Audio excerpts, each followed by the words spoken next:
हे दुसरं पर्व आहे। व्याख्यानमाला घेण्याचा उद्देश एवढाच होता की सोलापूरमध्ये खूप जुन्या पद्धतीने व्याख्यानमाला चालू होत्या, जसं आपली व्यापारी बँक असेल, MIDC असेल, अशी खूप काही सोशल मीडिया म्हणजे काय आपण व्याख्यानमाला घेत होतो, पण मध्ये काही गॅप पडल्यामुळे व्याख्यानमाला खूप प्रमाण कमी झालं सोलापूरमध्ये। आणि सोलापूरला आता आम्हाला अशी गरज वाटली की बाबा रोटरी हा नीड बेसिस जो प्रोजेक्ट आहे तो ओळखणारा रोटरीयन आहेत, त्याच्यामुळे आम्ही अशी नीड सोलापूरची ओळखली की आज सोलापूरमध्ये जयंती आपण बघितली, जयंती उत्सव बघितली की जवळपास 244 दिवस आपली जयंती सोलापूरमध्ये जाते। खरंच ते आपल्यासाठी शोकांतिका आहे, परंतु त्याचा कुठंतरी विचारामध्ये देवाणघेवाण व्हावी आणि विचारामधनं माणूस घडावा, युवक घडावा सोलापूरचे, आणि सोलापूरच्या युवकांना एक दिशा मिळावी, तोच उद्देश प्रामाणिक ठेवून आम्ही व्याख्यानमालाचं हे नियोजन केलं होतं। मागच्या वर्षी खूप चांगल्या पद्धतीने तुम्ही आम्हाला रिस्पॉन्स दिला, त्याबद्दल सोलापूरकरांचे मी खूप खूप आभार मानतो। कारण मागच्या वर्षी जेव्हा आम्ही शिवछत्रपती रंगभवन घेतलं होतं तेव्हा 350ची कॅपॅसिटी होती। आम्हाला वाटलं की यावर्षी अजून चांगला उत्साह मिळेल आणि चांगला रिस्पॉन्स तुमच्याकडून मिळेल, हीच अपेक्षा होती। नक्कीच अपेक्षा तुम्ही पूर्ण करसाल हीच मला आज इच्छा वाटते। आणि यावर्षी पण आम्ही चांगले वक्ते यावर्षी सोलापूरला देण्याचा मानस ठेवला होता। त्याप्रमाणे आजचं पहिलं पुष्प उदय निरुगड सर जे घेणार आहेत ध्यास सर्वोत्तमाचा सरांचं, आम्ही जेव्हा सकाळी सोबत होतो, सर सकाळी सिद्धेश्वरनी सकाळी पोचले सोलापूरला, जेव्हा आम्ही स्वामीचं दर्शन घ्यायला गेलो सरांसोबत, खरंच एक व्यक्ती किती मोठी असली तरी पण किती डाऊन टू अर्थ राहू शकते, ते सरांचं उत्तम उदाहरण आहे। सरांसाठी खूप खूप मी शुभेच्छा देतो आणि टाळ्यावर आपण त्यांचं स्वागत करू सोलापूरमध्ये। सरांचा सोलापूरचा परिचय का हा पहिलाच नाही आहे, सोलापूरला सर ऑलरेडी 190वा हा दिवस म्हणजे 190 वेळा सरांनी आले सोलापूरला। सरांची ताई पण इथेच असतात, पण आणि सरांचं खूप घेण्यासारखं आहे। जेव्हा मी त्यांच्यासोबत होतो, जेव्हा आम्ही मंदिरात गेलो, म्हणजे एक माणुसांकडनं काय घेऊ शकतो ते आम्ही खरंच मी आज म्हणजे व्याख्यानमाला सार्थक झालं असं मला आज वाटलं। आणि नक्कीच ह्या व्याख्यानमाला सोलापूरकर दाद देतील आणि नक्कीच हे 3 दिवस व्याख्यानमाला चांगले होतील। फक्त प्रामाणिक उद्देश जे सोलापूर जयंती उत्सव वेगळ्या पद्धतीने झाले, जे आपले वाद्य पारंपरिक पद्धतीने जी जयंती व्हायला पाहिजे ती जयंती कुठेतरी आपली दिसत नाही। सोलापूरला कधीतर जयंती उत्सव असं नाव पडेल का अशी भीती होती आम्हाला, त्यामुळे आम्ही वेगळा विचार केला की सोलापूरला एक आपण नावं न ठेवता आपण चांगली पॉझिटिव्ह एनर्जी देऊन त्यातनं काही युवक घडले, काही विचाराची मंथन झाली तर नक्कीच सोलापूरला एक वेगळी दिशा मिळू शकते। आणि सोलापूरचं नाव जसं महाराष्ट्रामध्ये पहिला महाराष्ट्र 5व्या स्थानी होतं, ते नक्कीच त्याच्यामध्ये आणण्याचा आमचा अजून मानस आहे। तेच नक्की रोटरी जुळे सोलापूर आणि माऊली आरमाळचा सदैव प्रयत्न असेल। आणि तुम्ही आलात त्याबद्दल सर्वांचे खूप खूप आभार। आणि तसंच आज आपले अवॉर्ड आहेत, आपले जे सोलापूरमध्ये तुम्ही आता बघितलं असाल की सोलापूर चकाचक दिसतं, रस्ते असतील, आपले डिवायडर असतील, ते आपले पवार सर, पवारसाठी खूप खूप अभिनंदन आणि पवार सरांचं खूप खूप स्वागत। कारण की हाय त्याच यंत्रणामध्ये म्हणजे कॅप्टन चांगला असेल तर नक्की आपण मॅच जिंकतो, त्यातलं एक मोठं उदाहरण म्हणजे पवार सर आपले, त्यांचं पण रोटरी जुळे सोलापूरतर्फे खूप खूप स्वागत। आणि नक्कीच सरांना ऐकण्यासाठी तुम्ही उत्सुक आहात, मी थांबतो। थँक्यू।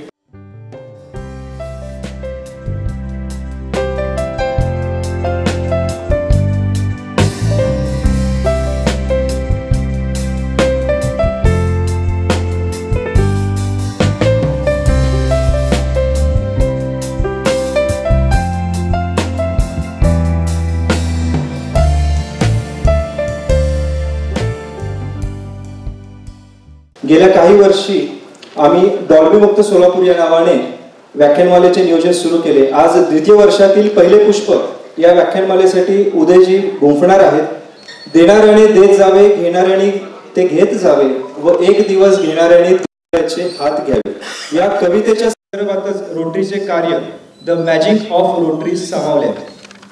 गेल्या अनेक वर्षापासून रोटरी क्लब जुळे सोलापूर हा समाजाच्या वैद्यकीय, मानसिक आणि आर्थिक उन्नतीसाठी सदैव तत्पर असणारी एक अग्रगण्य संस्था म्हणून नावारूपास येत आहे। संस्थेचे काही कार्य मी नमूद करू इच्छितो। नुकतेच आम्ही गरजूंसाठी, ज्या व्यक्तींचे हातपाय नाही आहेत अशांसाठी जयपूर फूडचा प्रोजेक्ट बसवला। PB पटेल फाउंडेशनच्या सहाय्याने शहर आणि ग्रामीण भागातील शाळांसाठी 100 डिजिटल क्लासरूमची सोय करण्यात आलेली आहे। मागील वर्षापासून सोलापूरमध्ये आम्ही 1 लाख वृक्ष लागवड आणि नुसतं लागवड करत नाही तर त्याचं संवर्धनाचं कार्य देखील आम्ही करतो। मला आवर्जून हे कार्य सांगावंसं वाटेल। दरवर्षी आम्ही डॉक्टर द्वारकानाथ कोटणीसांच्या कार्यासाठी समर्पित सर्व वैद्यकीय विद्यार्थ्यांना प्रत्येक कॉलेजमध्ये, मेडिकल कॉलेज असेल, डेंटल, MBBS, वैद्यकीय, पॅरामेडिकल कॉलेज, ह्या सर्वांना प्रथम वर्ष विद्यार्थ्यांना त्यांच्या कार्याची ओळख करून द्यावी ह्याच्यासाठी त्यांना एक ब्लॅक मदर नावाची जी काही फिल्म आहे, शॉर्ट फिल्म, ती दरवर्षी दाखवतो, जेणेकरून त्यांना डॉक्टर कोटणीसांचं कार्य जे आहे हे कळावं. त्याच्यानंतर रोटरी सुगंध प्रोजेक्टद्वारे ह्या वर्षी आम्ही काय करतोय की गरीब लोकांचे ज्यांचे सगळेच दात पडलेले आहेत तर त्या सर्व लोकांना मोफत कवळीची सुद्धा आम्ही सोय केलेली आहे.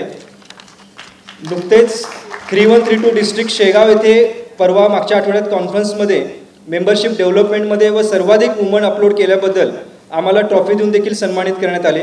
रोटरी क्लब जुळे सोलापूरच्या सर्व सदस्यांसाठी एकदा जोरात टाळ्या वाजवून स्वागत करा. मित्रांनो, प्रगत राष्ट्र होण्यासाठी समाज सुद्धा तेवढाच प्रगत होणे गरजेचे आहे आणि उत्तम समाजाच्या रचनेसाठी आपण सर्वोच्च ध्येयासाठी एकनिष्ठ असावे. आज हुतात्मा स्मृती मंदिरातून जाताना आपल्या विचारांचाही नवा उदयींच्या विचाराने व्हावा, समृद्ध व सुखी सोलापूर घडवण्याची क्षमता आपल्या प्रत्येकात वसावी अशी आशा मी व्यक्त करतो. चले है जिस सफर पर उसका कोई अंजाम तो होगा, जो हौसला दे सके ऐसा कोई जाम तो होगा, जो दिल में ठान ली है कामयाबी को अपना बनाने की तो कोई ना कोई इंतजाम तो जरूर होगा. खूप खूप धन्यवाद.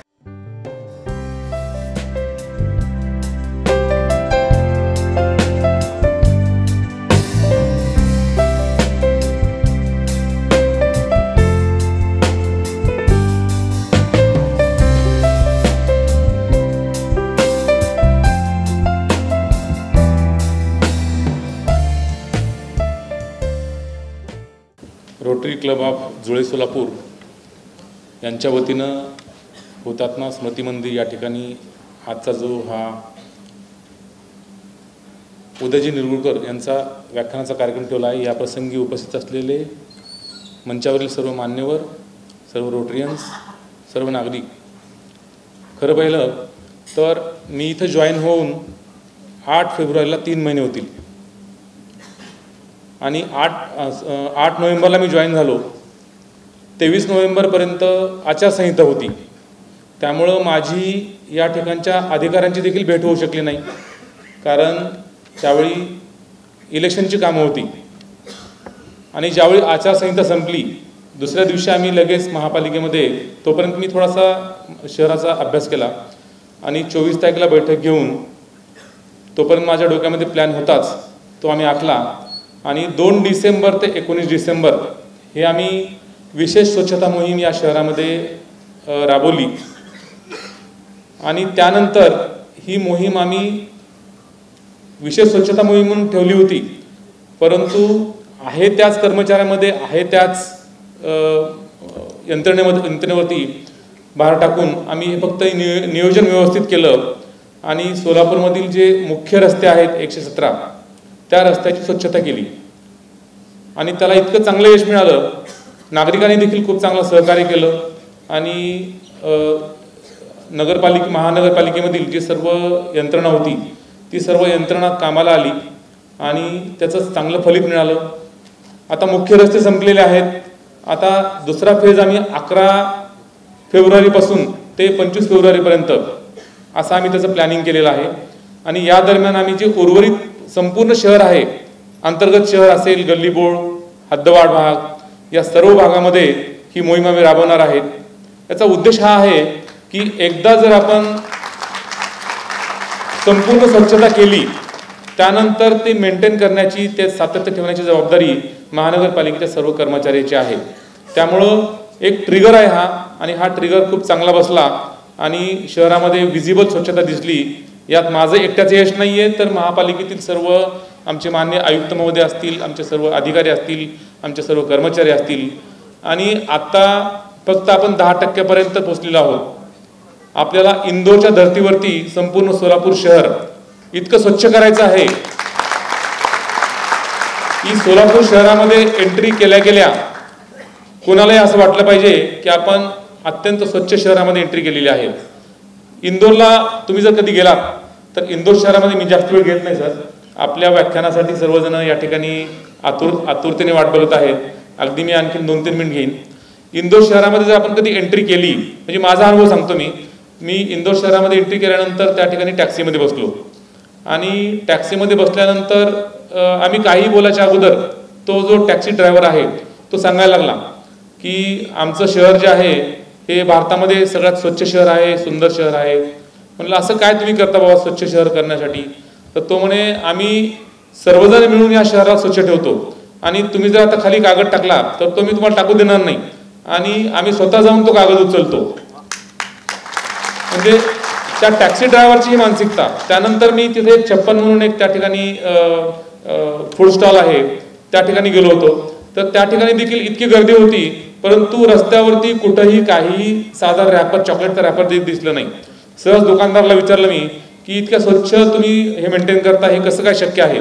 तर तो म्हणे की एकतर या शहरामधल्या प्रत्येक नागरिकाला वाटतं की हे शहर माझं आहे आणि तो अजिबात कचरा रस्त्यावर टाकत नाही आणि जरी टाकला तरी माझ्या दुकानासमोर जर कचरा टाकला तर तो मी उचलतो, कारण ती जबाबदारी माझी आहे. म्हणजे इथपर्यंत तिथल्या सर्व नागरिकांमध्ये ही स्वच्छतेची जी शिकवण आहे ती रुजलेली आहे. आपल्याला देखील त्या धर्तीवरच सोलापूर शहर भारतामध्ये किमान पहिल्या 5 मध्ये आणायचं आहे. तर त्या दृष्टीनं आम्ही प्रयत्न निश्चितपणे करणार आहे. आज इतक्या कमी कालावधीमध्ये माननीय उदयजी निरगुडकर साहेबांच्या हस्ते माझा सत्कार झाला आणि 2-3 महिन्यामध्येच मला इतकं चांगलं रिकॉग्निशन मिळेल असं स्वप्नात देखील वाटलं नव्हतं. तर आपण या रोटरी क्लबनी माझा सत्कार केला त्याबद्दल मी या ठिकाणी आपले आभार व्यक्त करतो. त्यामुळे मला पुढच्या कामासाठी खूप चांगलं प्रोत्साहन मिळेल आणि मी आणखीन माझ्या हातून चांगलं काम होईल अशी मला आशा आहे. धन्यवाद.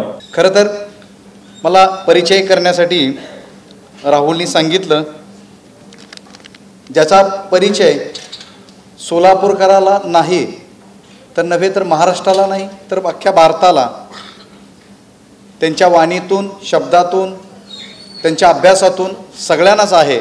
ज्याचा पूर्ण परिचय आहे सगळ्यांना, त्याचा मी काय परिचय करून देणार. पण तरीसुद्धा कार्यक्रमाचा प्रोटोकॉलचा भाग म्हणून मी परिचय करून देतो. पण मी त्यांचा जेवढा मोठा आवाका आहे तेवढा माझ्या शब्दांचा आवाका नाही.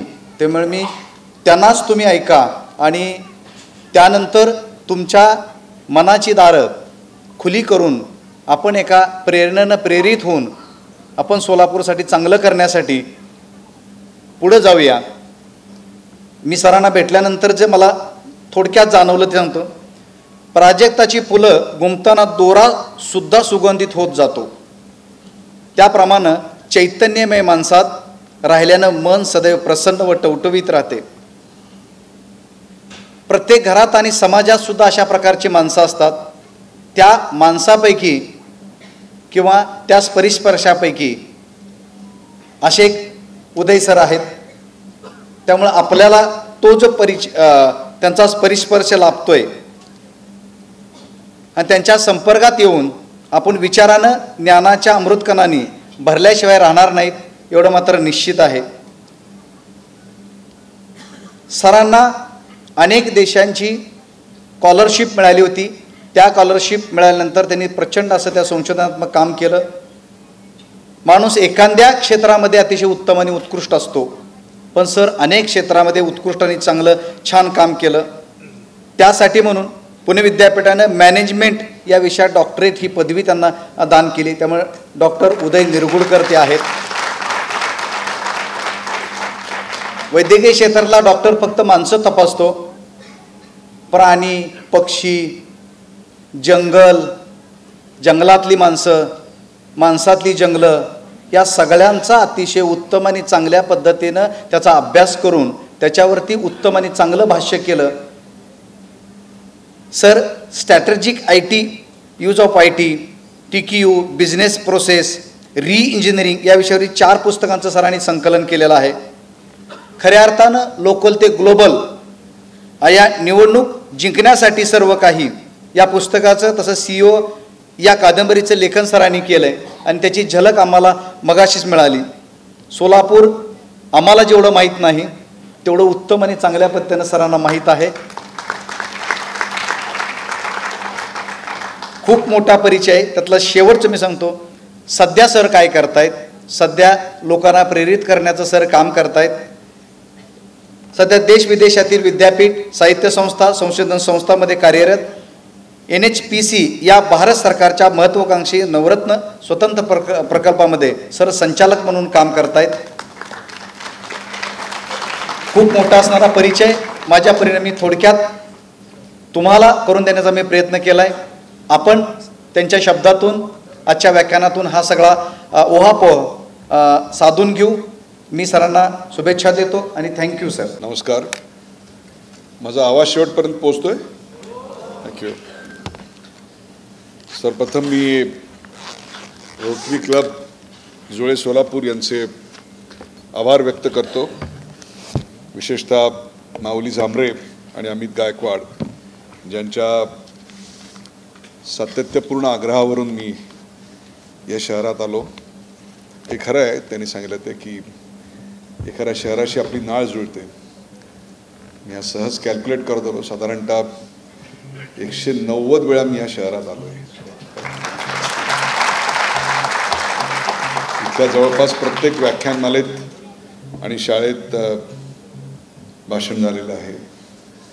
इथल्या अनेक साहित्यिकांशी, नाटकातल्या नाट्यसंस्थांशी उत्तम संबंध आजपर्यंत होते. गमतीनं असं मी म्हटलं की कुठल्याही गल्लीत जर डोळे बंद करून मला सोडलं आणि डोळ्यावरची पट्टी काढली तर त्या गल्लीतलं किमान एक घर असं असेल की जिकडे मी डायरेक्ट किचनमध्ये जाऊ शकेन. परंतु तरी देखील या शहराविषयी एक खंत कायम असायची की हे शहर खूप अस्वच्छ आहे. 1976 साली मी पहिल्यांदा या शहरात आलो. 8 वर्षाचा होतो तेव्हापासून या शहराच्या स्थितीत काही फार स्वच्छतेत बदल घडला नव्हता. आज माझ्या हस्ते रवी पवार यांचा सत्कार आहे मला माहिती नव्हतं, परंतु शपथ घेऊन सांगतो, सकाळी सिद्धेश्वरनी उतरलो आणि जेव्हा शिळगी रस्त्याकडे जायला निघालो त्यावेळेला ते रस्ते स्वच्छ वाटले म्हणून माझ्या नातेवाईकाला मी सांगितलं की हे सगळं स्वच्छ दिसतंय. त्या तो म्हणला की थँक्स टू रवी पवार. आणि आज त्यांच्या हस्ते त्यांचा सत्कार माझ्या हस्ते होतोय. काय योग आहे, योगायोग आहे बघा. आणि कुठे जायचं आहे तुम्हाला तेही कळेल या योगायोगातून. इंदोरला जेव्हा पहिल्यांदा स्वच्छ शहराचा पुरस्कार मिळाला त्या इंदोरमधल्या एका व्याख्यानमालेत तिथल्या कमिशनरचा माझ्या हस्ते सत्कार झाला होता. आज त्यामुळे पहिले रवीनं बोलावं आणि नंतर उदय व्हावा हाही एक वेळ आहे.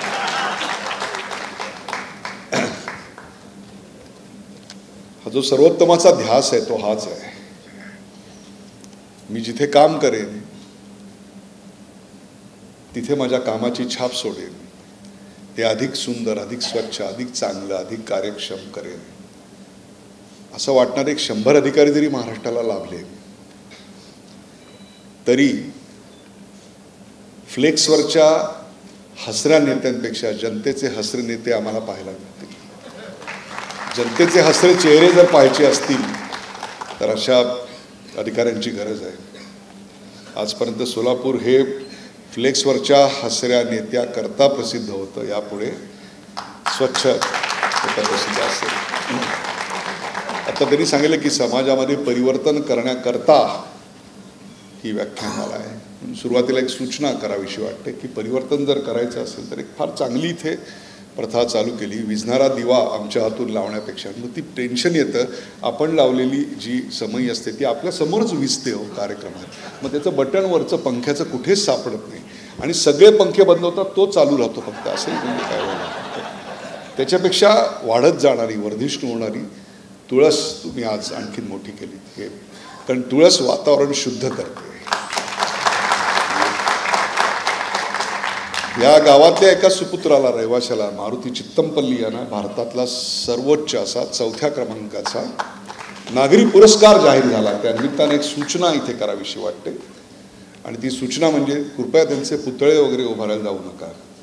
कृपया त्यांच्या नावाने सन्मान वगैरे असं काही करायला जाऊ नका. त्यापेक्षा कमिशनरकडून, कलेक्टरकडून 1 एकर जमीन घ्या आणि त्या जमिनीवर मारुती चित्तमपल्ली सांगतील तसे दुर्मिळ वृक्ष लावा आणि त्या संपूर्ण जागेला चित्तमपल्ली वनराई असं नाव द्या. हीच त्यांच्या कार्याला तुम्ही दिलेली पावती असेल. हे मला कुठून सुचलं तर मोंतेरियो लोबातो हा ब्राझीलचा पोर्तुगीज भाषेतला सर्वात मोठा लेखक माझ्या आयुष्यातला 93-92चा काळ ब्राझीलमध्ये गेला. वाराचिंगटा या गावाच्या बाजूला बाहेर या मोंतेरो लोबाटोचं एक स्मारक उभं केलं होतं. 1930च्या दशकातला हा लेखक. आणि त्याच्या साहित्यातल्या ज्या कलाकृती होत्या, जी पात्र होती, त्याची म्युरल्स तिकडे तयार केलेली होती. आणि त्याचं जे आजूबाजूचं वातावरण होतं, ते वातावरण त्या म्युरल्सच्या आजूबाजूच्या वातावरणात उभं केलं होतं आणि त्याची माहिती तिकडे दिली होती. तुम्ही तिकडे उभं राहिलात की एक ऑडिओ तुम्हाला ऐकायला येतो आणि त्याची सगळी स्टोरी तुम्हाला कळते. अशी जवळपास 70-80 म्युरल्स होती. आणि त्यातून त्या कलावंताची, त्या लेखकाची, त्या कवीची स्मृती त्या समाजाने जिवंत ठेवली होती. एखाद्या रस्त्याला एखाद्या लेखकाचं नाव देणे ह्यापेक्षा सुद्धा अशा प्रकारचं जर स्मारक कोणी केलं तर ते अधिक प्रेरणादायी असेल असं मला वाटतं.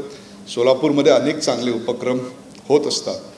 निर्मल कुमार फडकुले जे संत साहित्याचे खूप चांगले अभ्यासक होते, त्या निर्मल कुमार फडकुले यांनी एक खूप चांगली इथे उपक्रम चालू केला होता. अजून आहे की नाही मला माहिती नाही, पण त्यातल्या पहिल्या किंवा दुसऱ्या उपक्रमाला मलाच त्यांनी बोललं होतं म्हणून ते माझ्या लक्षात आहे. आणि ते म्हणजे होळीच्या दिवशी ते काही कुटुंबांना एक झाडाचं रोप द्यायचे आणि ते तिकडे लावायला सांगायचे. ते वृक्ष तोडायच्या ऐवजी वृक्ष लावायचा संस्कार होळीला देणारं हे गाव आहे. त्यामुळे ते इथल्या सुपुत्राचा असा सन्मान करेल याची मला खात्री आहे, म्हणून मी इथे सूचना केली. कारण हे जे परिवर्तन आहे समाजामध्ये, ते परिवर्तन रुजवणं हेच सामाजिक संस्थांचं काम असतं आणि तेच रोटरी क्लब करतोय. समाजामध्ये परिवर्तन कशासाठी हे मी सांगावं याच्याकरता मला इथे उभं केलेलं आहे. आणि ते बरोबरच आहे. याचं कारण अलीकडे समाजामध्ये घातक प्रथा आहे आणि ती म्हणजे आपल्याला आउटसोर्सिंगची सवय लागली आहे. म्हणजे जे आपल्याला महत्त्वाचं वाटत नाही ते आपण आउटसोर्स करतो. म्हणजे डिसेंबरमध्ये आपण ठरवतो आता पुढल्या वर्षी फिटनेस, तुम्ही हसलात ह्याच्यावरच सगळं आले. मग दिवसभर आम्ही कसंही खाऊ, पण अर्धा तास त्या जिममध्ये गेल्यानंतर आमचं वजन कमी करून 6 पॅक ॲब ही त्याची जबाबदारी आहे. आम्ही घरात कसंही वागू, नवरा बायको कसंही भांडू, शेजाऱ्यांबद्दल काय वाटेल ते बोलू, नातेवाईकांबद्दल काय वाटेल ते बोलू, पण आमच्या मुलांनी मात्र सुसंस्कारित होण्याकरता आम्ही त्यांना शाळेत घालतो. म्हणजे त्यांना सुसंस्कारित करायची जबाबदारी आम्ही आउटसोर्स करत असतो.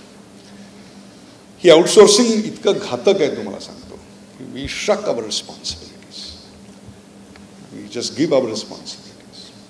त्यामुळे शहर अस्वच्छ होतं.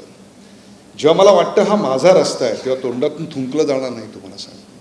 आणि तीच भावना रवी पवार आता इथे उभी करतात, ही फार चांगली गोष्ट आहे. मी तुम्हाला अशा करता सांगतोय की अनेक देश मी फिरलोय, वस्तुस्थिती आहे. Last count was 65 or 66 countries, 66 देश फिरलो. त्यातल्या एकट्या अमेरिकेलाच 86-87 वेळा गेलो आहे. जपानला अनेक वेळा गेलो. जपान हा मला अतिशय आवडता देश आहे, कारण तो शून्यातनं उभा राहिला. दुसऱ्या महायुद्धामध्ये म्हणजे 45-47 साली बर्बाद झालेले 2 देश होते, जर्मनी आणि जपान. आणि पुढच्या 30 वर्षात अक्षरशः काट टाकावी तसे ते सुपर पॉवर बनले. त्यामुळे त्या देशाचा इतिहास, त्यांचं वर्तमान, त्यांची अर्थव्यवस्था ही सगळी समजून घेण्यात त्यांनी कसं परिवर्तन घडवलं हे बघण्यात मला फार रस होता. त्यामुळे जपानमध्ये अनेक वेळेला गेलो. तिथली शाळा, तिथली महाविद्यालयं, तिथल्या क्रीडा संस्था, तिथली औद्योगिक आस्थापना, तिथले राजकारणी यांच्याशी खूप जवळून मला संपर्क साधता आला. घरात अनेक जाता आलं. तिथल्या 2-3 गोष्टी जाणवल्या. बघा, तुम्हाला त्यातनं काही घेता आलं तर परिवर्तनाची सुरुवात तिथूनच होईल असं मला वाटतं. पहिली गोष्ट म्हणजे सर्वसामान्यपणे एक शाळा मी पाहिली होती. मॉन्टेसरीचा पहिला दिवस होता आणि मुलं वर्गामध्ये येत होती, बावरलेली होती. टीचर त्यांचं स्वागत करत होती. प्रत्येकाला एक पुष्पगुच्छ काही दिलं जात होतं, भेटवस्तू काहीतरी जात होती. आणि मग वर्गात जायच्या आधी टीचर त्यांना सांगत होती की बूट बाहेर काढून आत जा. मला वाटतं 4थी का 5वीपर्यंत बूट आत वर्गात अलाउड नव्हते, बाहेर काढून जायचे होते. आणि मुलं ती काढत होती, शिक्षक ते बघत होते. त्याच्यानंतर काही दिवसांनी मी त्या शाळेत गेलो. 3री किंवा 4थीचा वर्ग असेल. कोणीही त्या कॉरिडॉरमध्ये शिक्षक उभा नव्हता, पण एकही मुलगा, एकही चप्पल, एकही बूट विस्कटलेली काढले असं मला दिसलं नाही. So discipline was there. आपल्याकडे सिद्धेश्वरच्या देवळात गेल्यानंतर आनंद सिद्धेश्वराच्या दर्शनापेक्षा सिद्धरामेश्वर प्रकट झाले तरी त्यापेक्षा माझी चप्पल मला मिळाली याचा जास्त आनंद होतो आपल्याकडे. खरं आहे की नाही सांगा, वस्तुस्थिती आहे. आपल्याकडे अशी ओळीनं चप्पल काढली आहेत, ओळीनं कोणी मॉनिटर न करता असं काही झालं असं होत नाही. म्हणजे एखादा कार्यक्रम संपत असेल ना, आजही तसं घडणार आहे तुम्हाला मी सांगतो.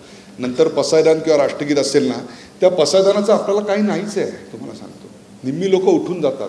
अरे 700 वर्षापूर्वी जगाचं पहिलं ग्लोबल कल्चरल सॉन्ग इथल्या मातीच्या एका 16 वर्षाच्या तरुणांनी लिहिलं, त्याचं आम्हाला काही नसतं. मग भारत म्हणून आम्ही मोठे कसे होणार जेव्हा आम्हालाच आमच्या काव्याची आता विश्वात्मके देव हे कोणी लिहिलं 16व्या शतकामध्ये 12व्या शतकामध्ये कोणी लिहिलं? जेव्हा अमेरिका अस्तित्वात नव्हती, इंग्लंड बर्बाद होतं, फ्रान्स अस्तित्वातच नव्हतं, अशा प्रकारच्या काळात हे लिहिलं गेलं. त्याचं आम्हीच काही भान बाळगत नाही. म्हणजे शिस्त नावाची गोष्ट, अभिमान देशाचा नावाची गोष्ट ही आम्हाला का शिकवावी लागते, हा एक दुसरा भाग आहे. तिसरं मी सांगितलं की अनुशासन. Character is not what you are. म्हणजे जेव्हा रवी पवार असे गल्लीच्या तोंडाशी उभे असतात ना, तेव्हा गल्लीत कोणी थुंकणार नाही तुम्हाला मी सांगतो, कारण त्यांना माहिती हाततडी लावेल आपल्याला. पण जेव्हा ते नसतात, त्यांचे कर्मचारी नसतात, तेव्हा तुम्ही कसे वागता याच्यावर तुमचं कॅरेक्टर ठरतं. Character is not what you are in sunshine, character is what you are in dark Wien nobody can catch you.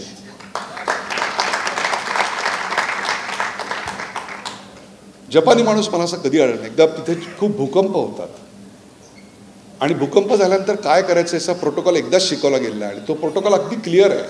पहिले गर्भार महिला, मग महिला, वृद्ध महिला, मग तरुण महिला, मग वृद्ध पुरुष, मग लहान मुलं आणि मग तरुण. कुठेही गडबड गोंधळ नाही, कुठेही शिवीगाळ नाही, काही नाही. आता मला सांगा, हे सगळं करायला तुमचा नगरसेवक कोण आहे, तुमचा आमदार कोण आहे, तुमचा खासदार कोण आहे, तुमचा मंत्री कोण आहे, तुमचा पालकमंत्री, इथे कोण असतील पालक वगैरे काय, तर तो कोण आहे, ह्याचा काही संबंध असतो का मला सांगा? रस्त्यावर थुंकणे आणि पालकमंत्री कोण याचा संबंध आहे? बूट ओळीनं सिद्धरामेश्वरासमोर काढणे याचा आणि तुमचा पालकमंत्री कोण याचा संबंध आहे? मग हे अनुशासन आमच्यात का नाही? This I liked it. आणि एक सर्वात महत्त्वाची गोष्ट शेवटची सांगतो, आणि ती म्हणजे जपानमध्ये अनेक कुटुंबात मी गेलो, तिकडे चहाला बोलवतात आणि तिकडे चहाला म्हणजे असं घ्या एकदा असं आणि कटा असं नसतं. चहा असा याने दिला असं मला म्हणायचं नाही आहे, व्यवस्थित दिला त्यांनी. फक्त मी एकच सांगितलं की बाबा बासुंदी देऊ नका, कारण इकडे बासुंदी चहा पण मिळतो माहिती आहे तुम्हाला, तेवढा देऊ नका कार्यक्रमाच्या आधी. तिकडे टी सेरेमनी असतो, असं व्यवस्थित देतात, तो असा लेआउट असतो त्याचा छान वगैरे, असं गुडघ्यावर बसतात ते आणि ते सर्व करतात वगैरे. आणि इव्हेंच्युअली त्या घरात गेल्यानंतर मग तिथे जॉईंट फॅमिली सिस्टीम आहे आणि मी एकत्र कुटुंब पद्धतीचा पुरस्कर्ता आहे. माझं मत आहे की जर भारताने या जगाला काय दिलं असेल, हे सगळं तुम्ही डिबेट करू शकता की भारताने हे दिलं नाही, ते दिलं नाही, पण एकत्र कुटुंब पद्धती ही संकल्पना जगाला फक्त भारताने दिलेली आहे आणि त्यामुळेच आपली ही समाज रचना टिकून आहे. जपानमध्ये सुद्धा ती आहे. आणि तिकडे एक फरक फक्त मला दिसतो, तो इथे नोंदवतो, आणि तो म्हणजे गेल्यानंतर सांगतात की हे माझे आई वडील हे रेल्वेमध्ये कामाला होते, आई अमुक होती तमुक होती वगैरे वगैरे, आणि आमची मुलं, आणि मग सांगतात की ही मुलगी इथे पहिली आली, हा मुलगा इथे पहिला आला, असं आपल्याकडे सांगतात. बरोबर आहे, आणि त्याचं कौतुक व्हायला पाहिजे, त्याच्याविषयी काही माझा शंकाच नाही आहे. म्हणजे गणितात एखाद्याला 100पैकी 100 मार्क मिळणे हे किती कठीण आहे मला विचारा तुम्ही, मला सांगतो. म्हणजे चित्रकलेत सुद्धा पैकीच्या पैकी मार्क मिळणे खूप कठीण आहे. मला पास केला कारण अनुकंपा बेसिसवर 2-3 जणांना पास करायची पद्धत असावी म्हणून मी पेरू काढल्यानंतर खाली लिहायचो पेरू, मग ते म्हणजे हां अटेम्प्ट चांगला आहे असा, हेतू चांगला आहे असा म्हणून तसं. तर आपल्याकडे इंडिव्हिज्युअल सक्सेस नेहमी सेलिब्रेट केलं जातं. That is a very important point. इथे कोणी शिक्षक असतील, पालक असतील, त्यांच्यासाठी फार महत्त्वाचं आहे. इंडिव्हिज्युअल सक्सेस सेलिब्रेट केलं जातं. वैयक्तिकरित्या आम्ही एव्हरेस्टवर गेलो, कसा गेलो, काय गेलो, इट्स इममटेरियल. जपान नाही. जपानमध्ये त्या आईला आपल्या मुलीला गणितात 100पैकी 100 मिळाले, यापेक्षा ती जर 7वीत असेल तर 5वीत गणितात नापास होणाऱ्या 3 मुलांची तिने मोफत शिकवणी घेतली आणि त्या 3ही मुलांना तिने पास करायला मदत केली. या सांघिक आणि कलेक्टिव्ह यशाला तिकडे जास्त सेलिब्रेट केलं जातं. हे इंडिव्हिज्युअलिझम जेव्हा आमच्या डोक्यात घुसवलं जातं तेव्हा आमच्या संस्कृतीत नाही आहे. त्याच्यामुळे मग ती माणसं वैयक्तिक स्वार्थाकरता वैयक्तिक स्वार्थ बनतात. मग लग्न झाल्यानंतर आपल्या बायकोपेक्षा सुद्धा मीच मोठा, मग घरातली कामं तिनेच करायची कारण मी मोठा. आणि त्याच्यानंतर जे विवाह विच्छेदन हे सगळे प्रकार आपल्याला दिसतात ते वैयक्तिक सेलिब्रेशनमुळे आहेत, ते कलेक्टिव्ह ह्याच्यामुळे नाही आहेत. तुम्हाला मी सांगतो. So that's one point which was there. हे मी तिकडे पाहिलं. हे मी सगळं तुम्हाला अशा करता सांगतोय की हे तिकडे परिवर्तन घडलं आणि ते परिवर्तन घडलं म्हणून तो देश तिकडे तसा आहे. दुसऱ्या महायुद्धामध्ये हिटलरच्या फौजांनी इंग्लंडवर हल्ला सुरू केला. मला मुद्दा असा तुमच्यासमोर मांडायचा आहे की एखादं राष्ट्र असं उगीच मोठं नाही बनत. ती जी परिवर्तनाची प्रक्रिया आहे ना ती राष्ट्रापासून नाही सुरू होत, समाजापासून सुरू होते. प्रशासन एक गोष्ट स्वच्छता करू शकते, but unless you adopt it as a day to day culture it will not happen. आजचा हा जो त्यांचा सत्कार आहे तो त्यांच्या सत्कारापेक्षा चेतावनी तुम्हें है कि शहर को अब स्वच्छ रखने की जिम्मेदारी तुम्हारी है. उसने तो अपना काम कर दिया. मी तुम्हाला अशा करता सांगतो, तुम्हाला उदाहरण देतो. असं कधी होत नाही की लोक सामर्थ्यवान आहेत, एकदम चारित्र्यवान आहेत, कृतीले आहेत आणि राष्ट्र बर्बाद, असं कधी होत नाही. जगाच्या इतिहासात मला एकही असं दाखवा, असं दिसणारच नाही. आणि असं कधी होत नाही की लोक दुर्मुखलेली आणि राष्ट्र बलवान. No, never in the life. तुम्हाला 2 उदाहरणं देतो वेळेअभावी तुम्हाला, कारण आय स्टार्टेड ॲट 741. दुसऱ्या महायुद्धामध्ये हिटलरच्या फौजांनी इंग्लंडवर आक्रमण करायला सुरू केले आणि इंग्लंड वॉज जस्ट डिव्हॅस्टेटेड. मग चर्चिल यांच्या नेतृत्वाखाली तिकडे एक मोठं मंत्रिमंडळाची बैठक झाली आणि ठरलं की आपण काय फाईट करू शकत नाही, आपण सरेंडर केलं पाहिजे, शरणागती पत्करली पाहिजे हिटलरसमोर. तसा निर्णय झाला, तसा मसुदा लिहिला गेला आणि दुसऱ्या दिवशी चर्चिल पंतप्रधानांनी तो जाहीर करावा रेडिओवरून. आणि मग आता हा सगळा एवढा मोठा निर्णय आहे तो राजाला सांगितला पाहिजे म्हणून चर्चिल राजाकडे गेले. राजाला सांगितलं. राजा म्हटलं हे असं नाही केलं तर काय होईल. चर्चिल म्हटलं नाही केलं तर काय होईल म्हणजे काय, मला काढून टाकतील, कारण हा मंत्रिमंडळाचा निर्णय आहे, I have to follow that.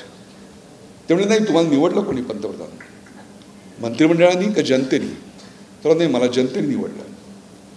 मग तो म्हणलं जा जनतेशी बोला ना तुम्ही, जनतेला विचारलं का त्यांना सरेंडर व्हायचं का. चर्चिलनी राजीनाम्याचा कागद म्हणजे तो शरणागतीचा कागद पोटाच्या खिशात टाकला आणि ते रस्त्यावर गेले, लोकांशी बोलले, मॉलमध्ये गेले, रेल्वेमध्ये गेले आणि लोकांना विचारलं की आपण सरेंडर केलं पाहिजे का. नाही म्हणे, how can Britain surrender, no way. ते म्हणजे लढणार कसं, आपल्याकडे तोफा नाहीत, बंदुका नाहीत, आपल्याकडे विमानं नाहीत आणि ते तर आपल्याला रोज बर्बाद करतायत. ती एक म्हातारी बाई होती, ती घरात गेली आणि तिने एक फळं कापायची सुरी घेऊन आली आणि ती चर्चिल समोर धरली आणि म्हणली की ही आहे ना माझ्याकडे, ही घेऊन मी लढीन आणि या गल्लीत एकाही जर्मनाला येऊ देणार नाही. That resolve was there. आणि तेव्हा चर्चिलला जाणवलं की people have decided that they will fight this war. घरी आले, तो कागद फाडून टाकला आणि त्यांनी दुसरं भाषण दिलं आणि ते दुसऱ्या दिवशी केलं. आणि आजही तुम्ही जर परदेशामध्ये कुठल्याही पब्लिक स्पीकिंगचा कोर्स जर करायला गेलात तर पब्लिक स्पीकिंगचा कोर्समध्ये तुम्हाला जी जगातली सर्वोत्तम 5 भाषणं शिकवली जातात, दाखवली जातात, ऐकवली जातात, त्यात हे भाषण आहे. आणि त्यात चर्चिल असं म्हणाले की ब्रिटन कधीही सरेंडर करणार नाही, आम्ही शरणागती पत्करणार नाही, आमच्या झेंड्यासाठी आमचं बलिदान गेलं तरी 72. आम्ही लढूच जमिनीवर, आम्ही लढू समुद्रावर, आम्ही लढू समुद्राच्या तळाशी, आम्ही लढू अवकाशात, आम्ही लढू आकाशात, आम्ही लढू सर्वत्र, आम्ही लढू गल्लीत, आम्ही लढू सीमेवर. आणि लढता लढता जर धरातीर्थी पडलोच तर आमची पुढची पिढी परदेशात जाईल आणि तिथून या देशाच्या सार्वभौमत्वासाठी लढेल. हे इतकं प्रेरणादायी होतं की गल्ली गल्लीत प्रतिकार चालू झाला. पुढे दुसऱ्या महायुद्धाचं चित्रच पालटलं. सगळं माहिती आहे तुम्हाला. बॉम्ब पडले, हिटलरचा पराभव झाला, पुढे त्यांनी गोळ्या मारून घेतल्या, आत्महत्या केली वगैरे सगळे, आणि चर्चिल आणि इंग्लंडचा मोठा विजय झाला. नाव द स्टोरी बिगिन्स. त्यावेळेला ट्रॅफल्गार स्क्वेअरमध्ये एक मोठी सभा झाली आणि विजयाची सभा होती.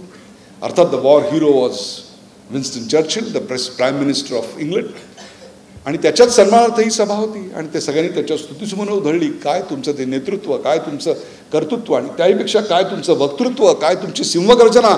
तुमच्या सिंहगर्जनेनं अवघ्या युरोपचा, अवघ्या इंग्लंडचा, अवघ्या जगाचा इतिहास पालटला.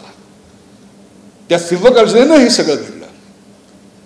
चर्चिल उत्तरादाखल बोलायला उभे राहिले आणि ते म्हणले, धन्यवाद, पण मी केली ती सिंहगर्जना नव्हती.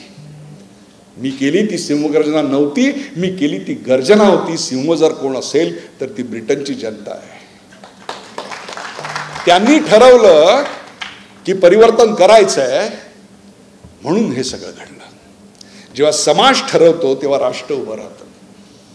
1680 मध्ये छत्रपती शिवाजी महाराजांचं निधन झालं आणि 1681ला अफगाणिस्तानपासून तंजावरपर्यंत ज्याचं राज्य पसरलं असा क्रूर कर्मा इस्लामी शासक, हिंदू द्वेष्टा औरंगजेब, ज्याने अनेक देवस्थानं भ्रष्ट केली, तो 3.5 जिल्ह्यांच्या शिवशाहीला नष्ट करण्याकरता दिल्ली आग्र्याची सल्तनत सोडून इकडे आला. 1681 साल. पुढे 8 वर्षांनी दगाफटक्यांनी छत्रपती संभाजीराजांना पकडलं गेलं आणि हाल हाल करून मारण्यात आलं. बघा, राजा पडला, रायगड लुटला, जाळला, पोळून नष्ट केला, राणी पकडली, राजपुत्र पकडला, सरदार मारले गेले, उरलेल्यांच्यात भांडणं लावली गेली. खजिना नाही, सरदार नाही, गादी नाही, राज्य नाही, फक्त हातात काय होता तर महाराजांनी दिलेला भगवा. आणि तो घेऊन इथली जनता लढली, मावळे लढले 27 वर्ष.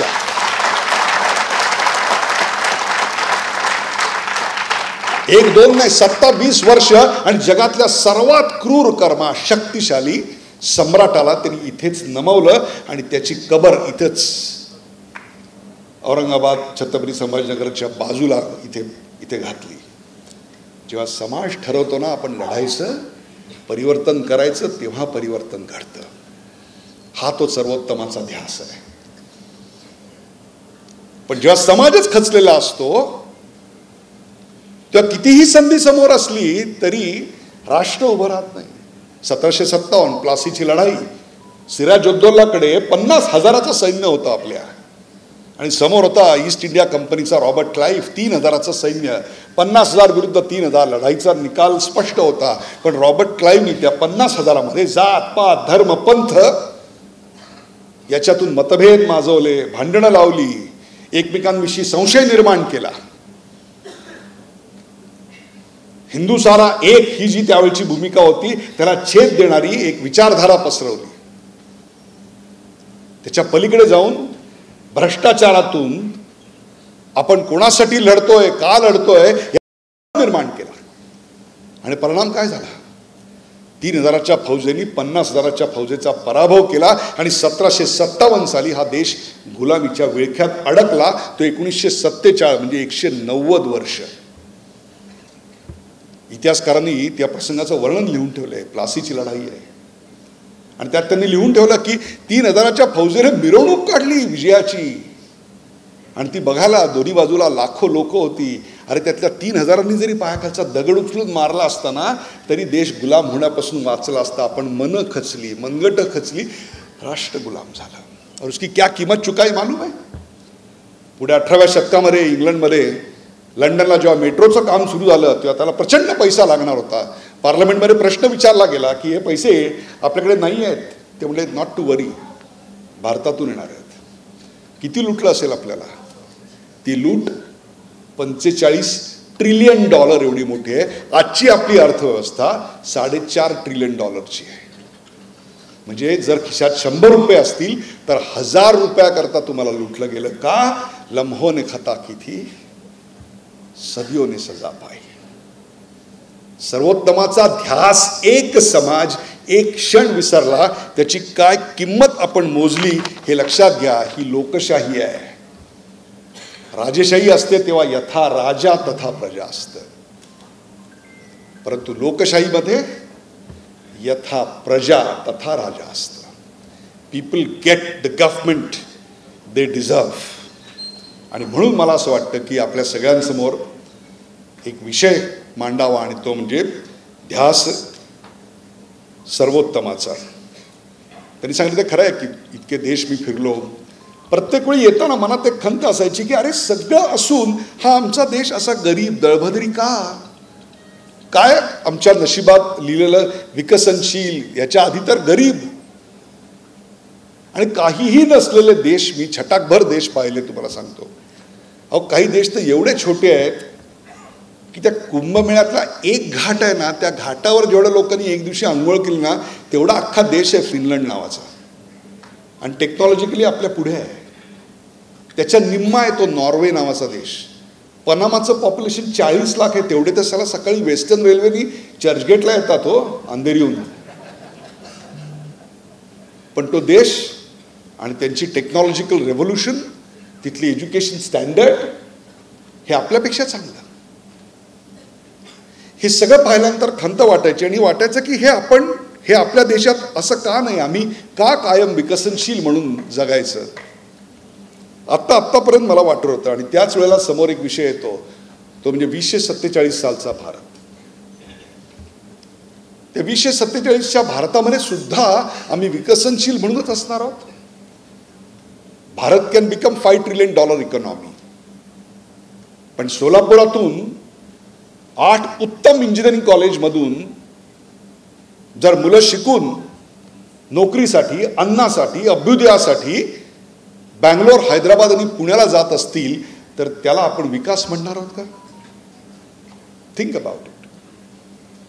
म्हणजे शेवटी या शहरात आजच मी सकाळी 2-1 वर्षांनी आता इथे येतोय मी, आज आढावा घेत होतो. अतिशय सुसंपन्न सुशिक्षित जे 3-3 पिढ्या इकडे राहिलेत अशी 25 कुटुंब हे गाव सोडून पुढच्या पिढीला नोकरी नाही म्हणून दुसऱ्या शहरात जायला तयार आहेत, जात आहेत. इथे उद्यापासून एक प्रॉपर्टी एक्झिबिशन सुरू होत आहे. ते इथल्या हाऊसिंग कॉम्प्लेक्सचं नाही आहे, पुण्यातल्या हाऊसिंग कॉम्प्लेक्सचं. मी त्याला फोन केला, म्हणजे पुण्यातल्या हाऊसिंग कॉम्प्लेक्सचं प्रदर्शन पुण्यात का नाही भरवत? त्याला ग्राहक इथे आहे कारण इथून तिकडे मायग्रेट होत आहेत का?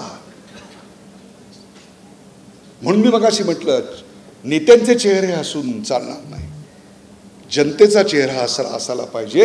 जर इंजिनिअरिंग कॉलेज निघायची होती तर त्याआधी त्याची इंडस्ट्री इथे यायला पाहिजे होती. तो खरा विकास, तो खरा सर्वोत्तमाचा ध्यास. मग शेवटी काय म्हणजे मुलांच्या कपाळी एकच काम, इंजिनिअरिंगची डिग्री घ्यायची वालचंदमधून आणि 4 पुतळ्याखालची माती कपाळाला फासायची आणि सुधाच्या इडलीची आणि ते सुप्रजाच्या पावभाजीची आठवण काढत शेंगाची चटणी घेऊन जायचं. आणि हुतात्मा पुणे सोलापूर किंवा इकडे वंदे भारत किंवा इकडे पुणे हैदराबाद ही गाडी फुल धावते आणि आपण म्हणतो गावाचा विकास झाला. विकास नाही झाला, ती मायेची लेकरं बघण्याकरता आईबाप जातात, त्याला विकास म्हणत नाहीत बाबांनो. हे स्पष्टपणे बोलायची गरज आहे. याची जी किंमत मोजायला लागायची असेल ती लागो, it doesn't matter to me. हे स्पष्टपणे हा सर्वोत्तमाचा ध्यास नेतृत्वात होता का हे विचारायची आज वेळ आलेली आहे. Because national strength depends upon how do you enlighten the people. मग हे एनलाइटनमेंट आपण केलं का? आणि त्याहीपेक्षा सुद्धा इथल्या समाजाला ती संधी उपलब्ध करून दिली का? जर तो चुकत असेल तर त्याला त्याच्या जाणीवा करून दिल्या का? आज पोलीस अधिकारी भेटायला आले होते. या शहराविषयी ममत्व आहे म्हणून सांगतो, कारण या शहरात माझं एक घरही होतं, 2 घरं होती इनफॅक्ट इंद्रधनुमध्ये.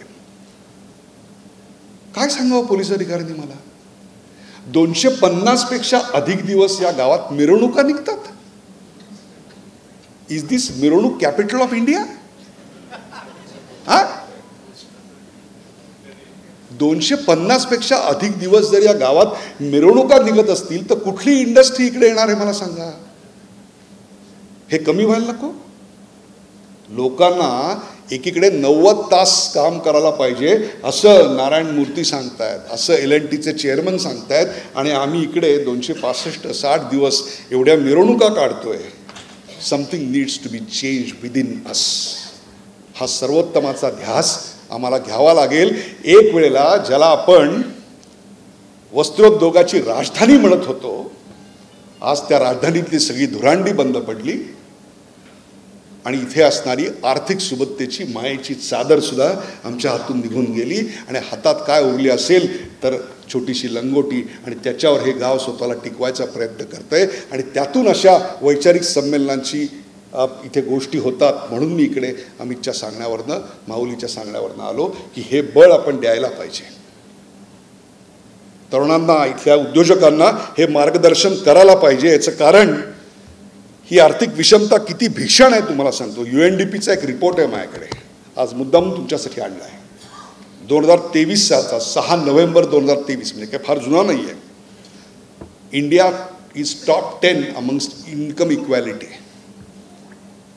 आणि महाराष्ट्रातल्या इन्कम इक्वॅलिटीमध्ये किंवा स्लो ग्रोथ ऑफ इन्कम याच्यामध्ये सोलापूरचा समावेश झाला आहे.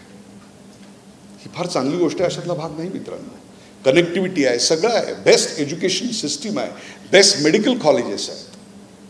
पण हा जो आमच्यात हुल्लडबाज, मिरवणूकबाज,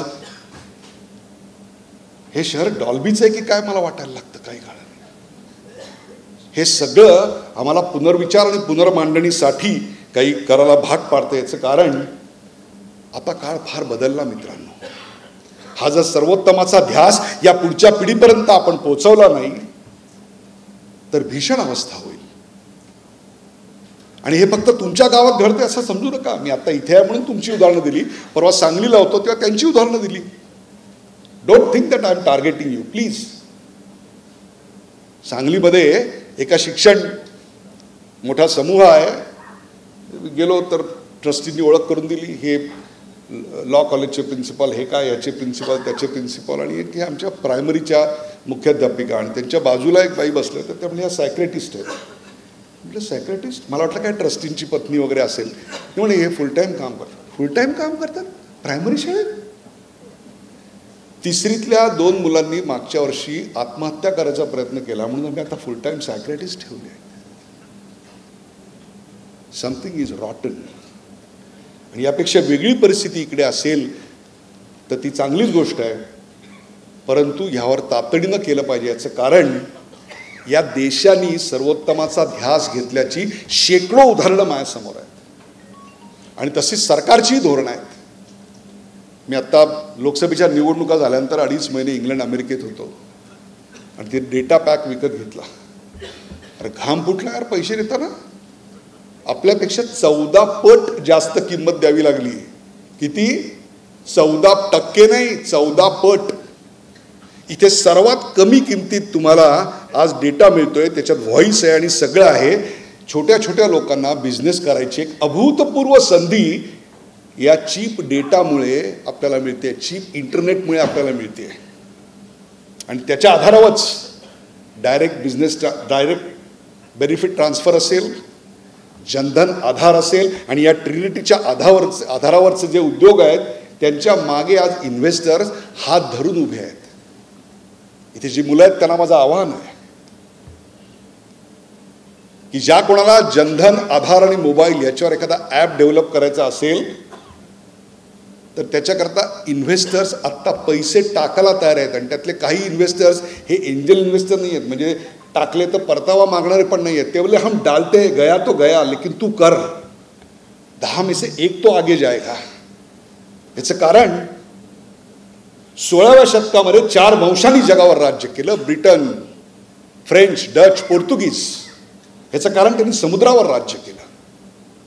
मोठी मोठी जहाजं बांधली, बंदरं बांधली, आणि एका भागातून सैन्य दुसऱ्या भागात नेलं आणि दुसऱ्या भागाला आपला आर्थिक सांस्कृतिक गुलाम बनवलं. इंटरनेट हा 21व्या आणि 22व्या शतकाचा महासागर आहे. या इंटरनेट टेक्नॉलॉजीवर जो राज्य करेल तो जगावर राज्य करणार आहे. आणि जर त्याचा वापर आपण फालतू फॉरवर्ड आणि फालतू रील बघण्यात घालवत असू, द हिस्ट्री इज फिल्ड. त्या रीलमुळे तुमच्या मेंदूवर काय परिणाम होत आहेत याची शेकडो रिसर्च अवेलेबल आहेत, ती आम्ही बघत नाही.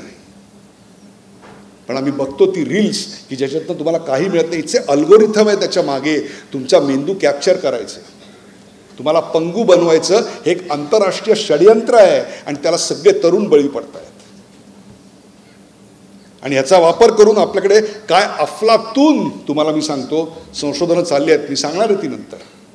लक्षात घ्या, हे मी तळमळीनं का तुम्हाला सांगतोय, जेव्हा दोन राष्ट्र एकमेकांची स्पर्धा करतात, मग ती कुठल्याही सेक्टरमध्ये असेल, biotechnology, agriculture, heavy engineering, microbiology और IT, it is not that company, it is government policy, it is environment, it is implementation of laws, it is everything, your education system, mindset of the people. तुम्ही विचार करा, भारतातल्या सगळ्या शहरांमध्ये 250 दिवस जर मिरवणुका असतील तर हा देश खरोखरच आंतरराष्ट्रीय पातळीवर कॉम्पीट करू शकेल का? Think about it. मग बाकीच्या शहरांनी पुढे जायचं आणि आम्ही मागे राहायचं, याच्याकरता फक्त नेत्यांना दोष देणार का आपण? मग आम्ही हा उत्सवीपणा कमी करायला नको का?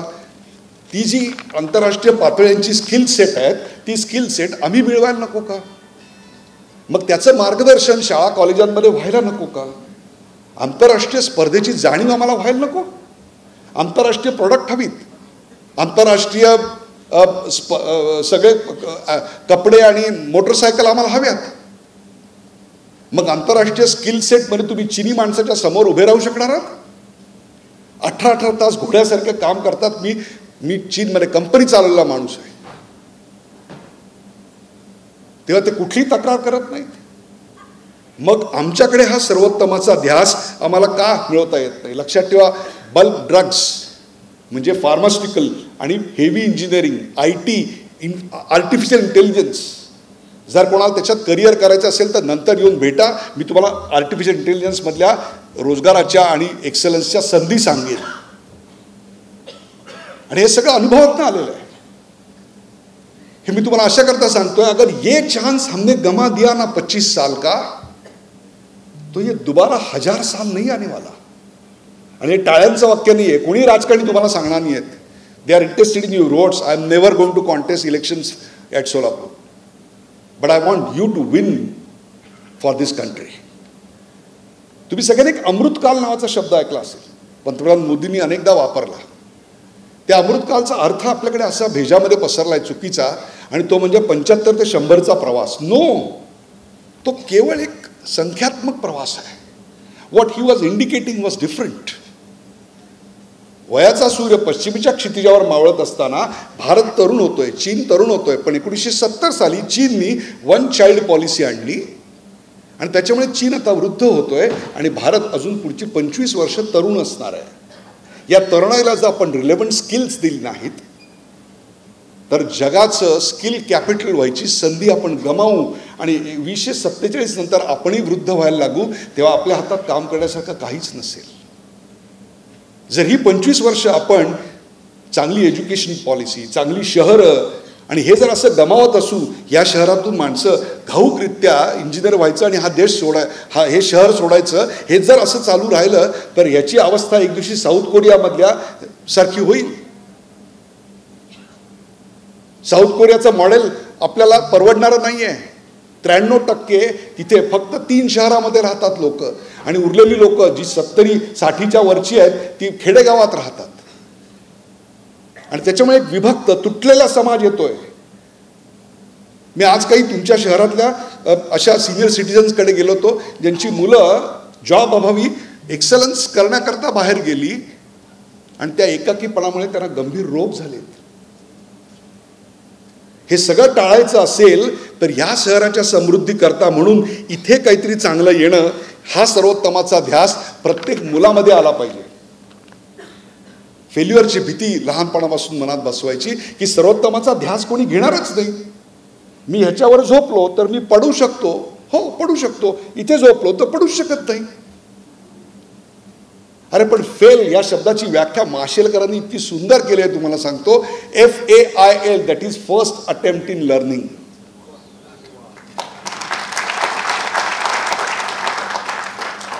आणि असं नाही आहे की हे आपल्यात नाही आहे. नैसर्गिक आपत्ती जेव्हा येते, मग ती सुनामी असेल, कोरोना असेल, भूकंप असेल, त्यावेळेला मात्र आपलं सगळं कलेक्टिव्ह एकत्र येतं आणि आपण एकमेकाचा हात धरून एकमेकाला वाचवायला पुढे जात असतो. So we have done this when our DNA is under threat. तसं कोरोना काळामध्ये आपण पाहिलं.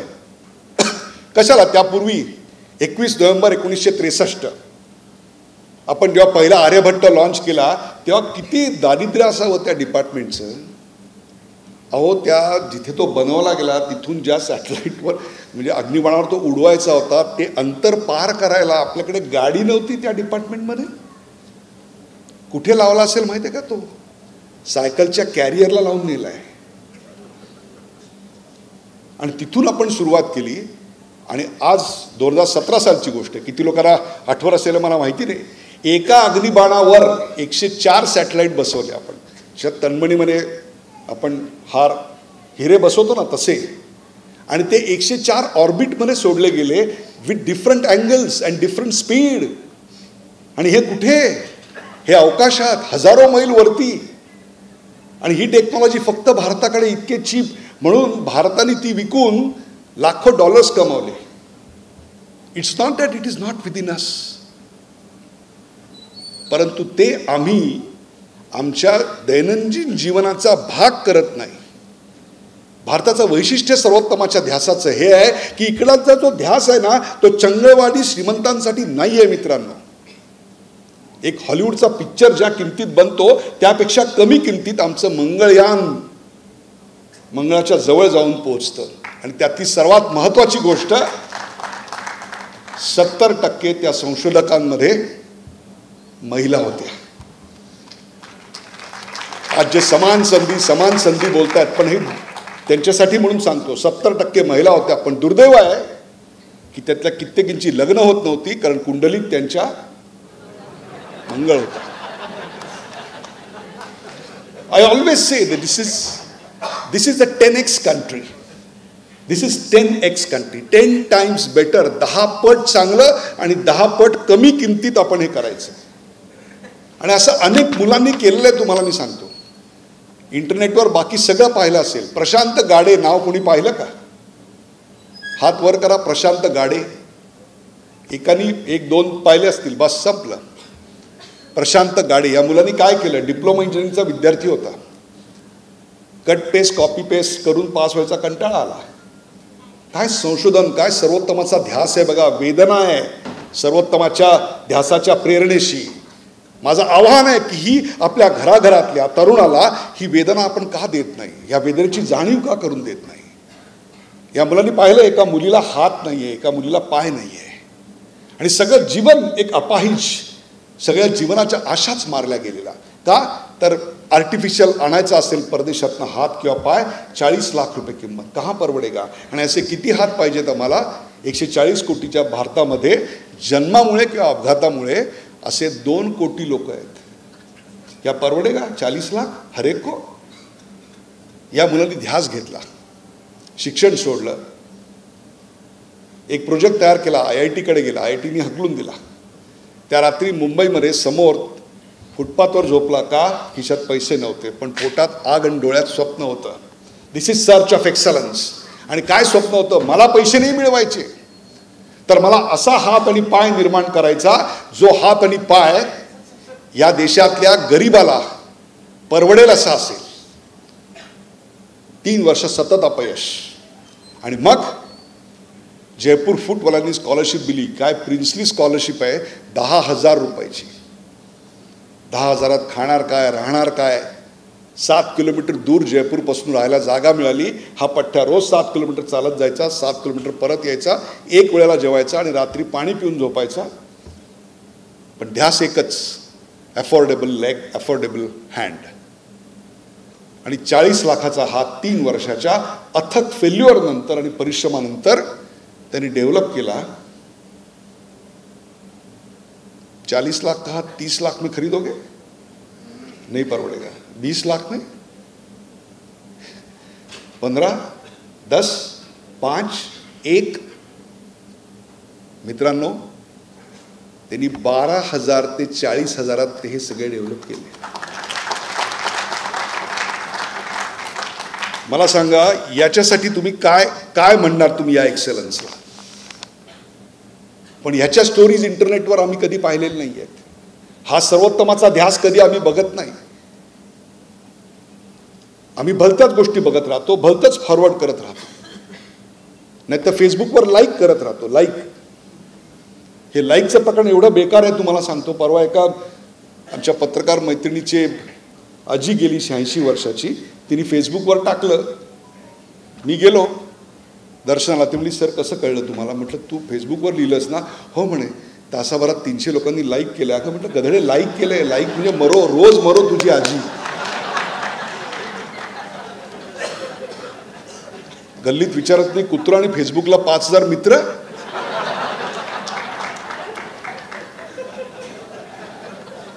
कमाल आहे. ह्याचा इंटरनेटसाठी वापर करायचा आहे आपल्याला. हे केवढं मोठं टूल. परवा कोल्हापुरात मला बोलवलं होतं. आजकाल कुठेही बोलवतं. आता असं अशी भाषणं वगैरे ठीक आहेत. कोल्हापुरात तर कुस्तीच्या आखाड्यात बोलवलं. मला वाटलं आता सांगतात काढा कापडा आणि उतरा. आपण पडलो फॅमिली पॅक, ते सगळे 6 पॅक. तिकडे सुकडा पैलवान आणि तगडा पैलवान यांची एक फायनल चालू झाली. आणि त्या काय म्हणतात त्याच्यामध्ये, त्या सुकड्या पैलवानाचा त्यांनी पट काढला, त्याची पाठ जमिनीला टेकली, ते गयावया करायला लागलं. पंचांनी येऊन बोलली आणि दोघं जण असे उभे राहिले. इथे तगडा पैलवान, इकडे सुकडा पैलवान. म्हटलं आता तगडा पैलवानाच्या इथला हात वर जाईल आणि त्याला विजय घोषित केलं जाईल. पण बघतात तर काय, सुकडा पैलवानाचा हात वर झाला. अरे म्हटलं हे तो तर हरला होता. हरला ठीक आहे, लाईक त्याला जास्त आहेत. हे दुर्दैव आहे आपल्याकडचं. हे मी तुम्हाला अशा करता सांगतो, या इंटरनेटचा वापर करून काय अफलातून गोष्टी केल्या आहेत माहिती आहे. Do know the possibilities. जिंदगी न मिलेगी दुबारा अशा नावाचा एक कार्यक्रम यूट्यूबवर आहे, बघा जाऊन. मी प्रोड्यूस करायचो तो कार्यक्रम. तर एक मुलगा प्रमोशन मिळालं म्हणून घरी आईला पेढ्याचा बॉक्स द्यायला चालला होता. खड्ड्यात चुकवायला गेला आणि टायर खाली आला गाडीच्या, ट्रक खाली, आणि इथून सगळा लुळा. आयुष्यभरा करता 27 सर्जरी 2 वर्षात. दुसरा असता तर हायच खाल्ली असती. पण पोराची जिद्द. तो म्हणतो काही नाही तर हात चालू आहेत ना, म्हणतो माझे हात आणि डोकं तर चालू आहे. पडल्या पडल्या कॅथेटर लावलेत. आणि त्या मुलांनी काय केलं असेल तर रेअर ब्लड ग्रुप अशा नावाचे साईट चालू केली. आणि कोणाला ऑपरेशनच्या वेळेला AB निगेटिव्ह, O निगेटिव्ह वगैरे ही जे रक्तगट खूप मिळायला कठीण असतात, त्याची विभागवार नावं आणि त्याचे मोबाईल नंबर गोळा केले. आणि आता मुंबईतल्या कोणत्याही हॉस्पिटलला आयत्यावेळी जर लाईव्ह ब्लड पाहिजे असेल तर ते दुसऱ्या कोणाला रेडक्रॉसला नाही फोन करत, ह्या बेडवर झोपलेल्या माणसाला फोन करतात आणि हा त्यांचे जीव वाचवतो. आणि आम्ही फॉरवर्ड विचार करत नाही, फॉरवर्ड लाईक करतो. आजी गेली, लाईक केलं. अरे आपण 5G वापरतोय, अजून 6G यायला 2, 3, 4 वर्ष आहेत. त्यातली एकच गोष्ट फक्त तुम्हाला सांगतो, आणि ती म्हणजे रॅपिड अँटीजन टेस्ट आपल्याकडे आली होती. नाकात स्वॅब घालायचा आणि तो टेस्ट करायचा. त्यावेळी आमची टेस्टिंग कपॅसिटी 0 होती, कारण ही टेक्नॉलॉजी आमच्याकडे नव्हती. आम्ही एका देशाकडे ती ऑर्डर केली आणि त्यांचं जे कंटेनर होतात सगळे ते गेले दुसऱ्याच देशात. तो देश म्हणला अरे हे तर कोरोनाच्या काळात चालत आलेलं आहे आमच्याकडे, कशाला सोडू. त्यांनी म्हणलं हे आता काही परत करत नाही. आम्ही त्या देशाला साऊथ कोरियाला म्हणलं की आमचं किट कुठे आहे. ते म्हणले 6 महिन्यांनी या. 6 महिन्यात आता दुसऱ्यांसाठी बुक आहे. तर माय लॅब नावाची कंपनी पुण्यातली पुढे आली आणि त्यांनी सांगितलं 59 days we will deliver it. आपण कोरियाकडून $70 एक किट घेणार होतो. प्लीज रिमेंबर दिस, आकडे लक्षात ठेवा. $70 एक किट. त्यांनी दिवस रात्र संशोधन केलं. जेव्हा दुसऱ्या कोरोनाच्या वेव्हचं थैमान चालू आहे मृत्यूचं, घराबाहेर पडणं अशक्य आहे, तेव्हा ते संशोधक घराबाहेर पडायचे, लॅबमध्ये जायचे, 18 तास संशोधन करायचे आणि संपूर्ण भारतीय 95.5% भारतीय बनावटीचं हे $70 या पठ्ठ्यांनी, या संशोधकांनी $7 बनवलं.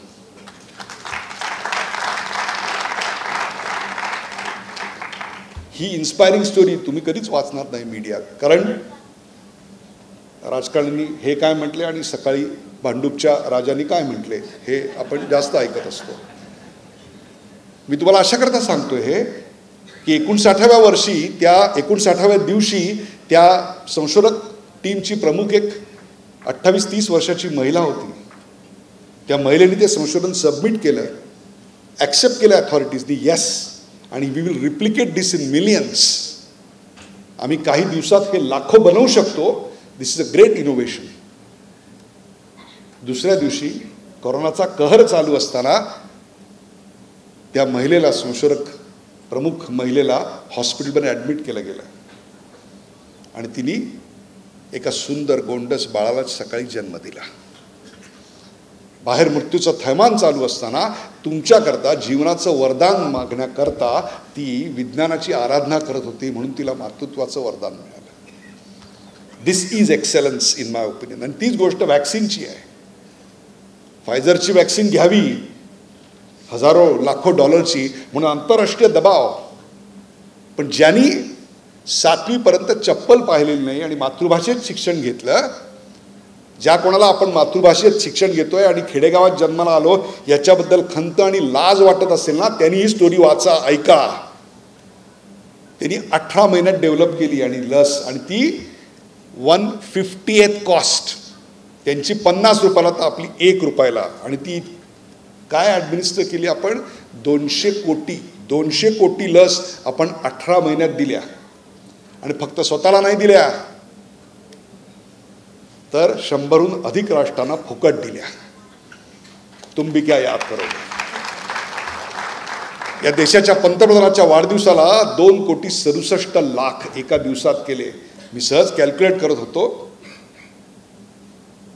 याचा अर्थ अख्ख्या इंग्लंडला आपण साधारणतः 2.5 दिवसात वॅक्सिनेट करून परत पाठवलं असतं. दिस इज द इनहेरंट स्ट्रेंथ. हा खरा सर्वोत्तमाचा ध्यास आहे. अतिशय कमी किमतीत आणि सर्वात जास्त फायद्याचं बनवण्यामध्ये भारतीयांचा हात जगात कोणी धरू शकत नाही. म्हणून हेपेटायटिस बीची जी लस आहे ती जगापेक्षा 40 पट किमतीने कमी आहे इकडे. तुम्हाला जर कॅट्रॅक्ट करायचं असेल तर कॅट्रॅक्ट 100 पटीनं कमी आहे इकडे.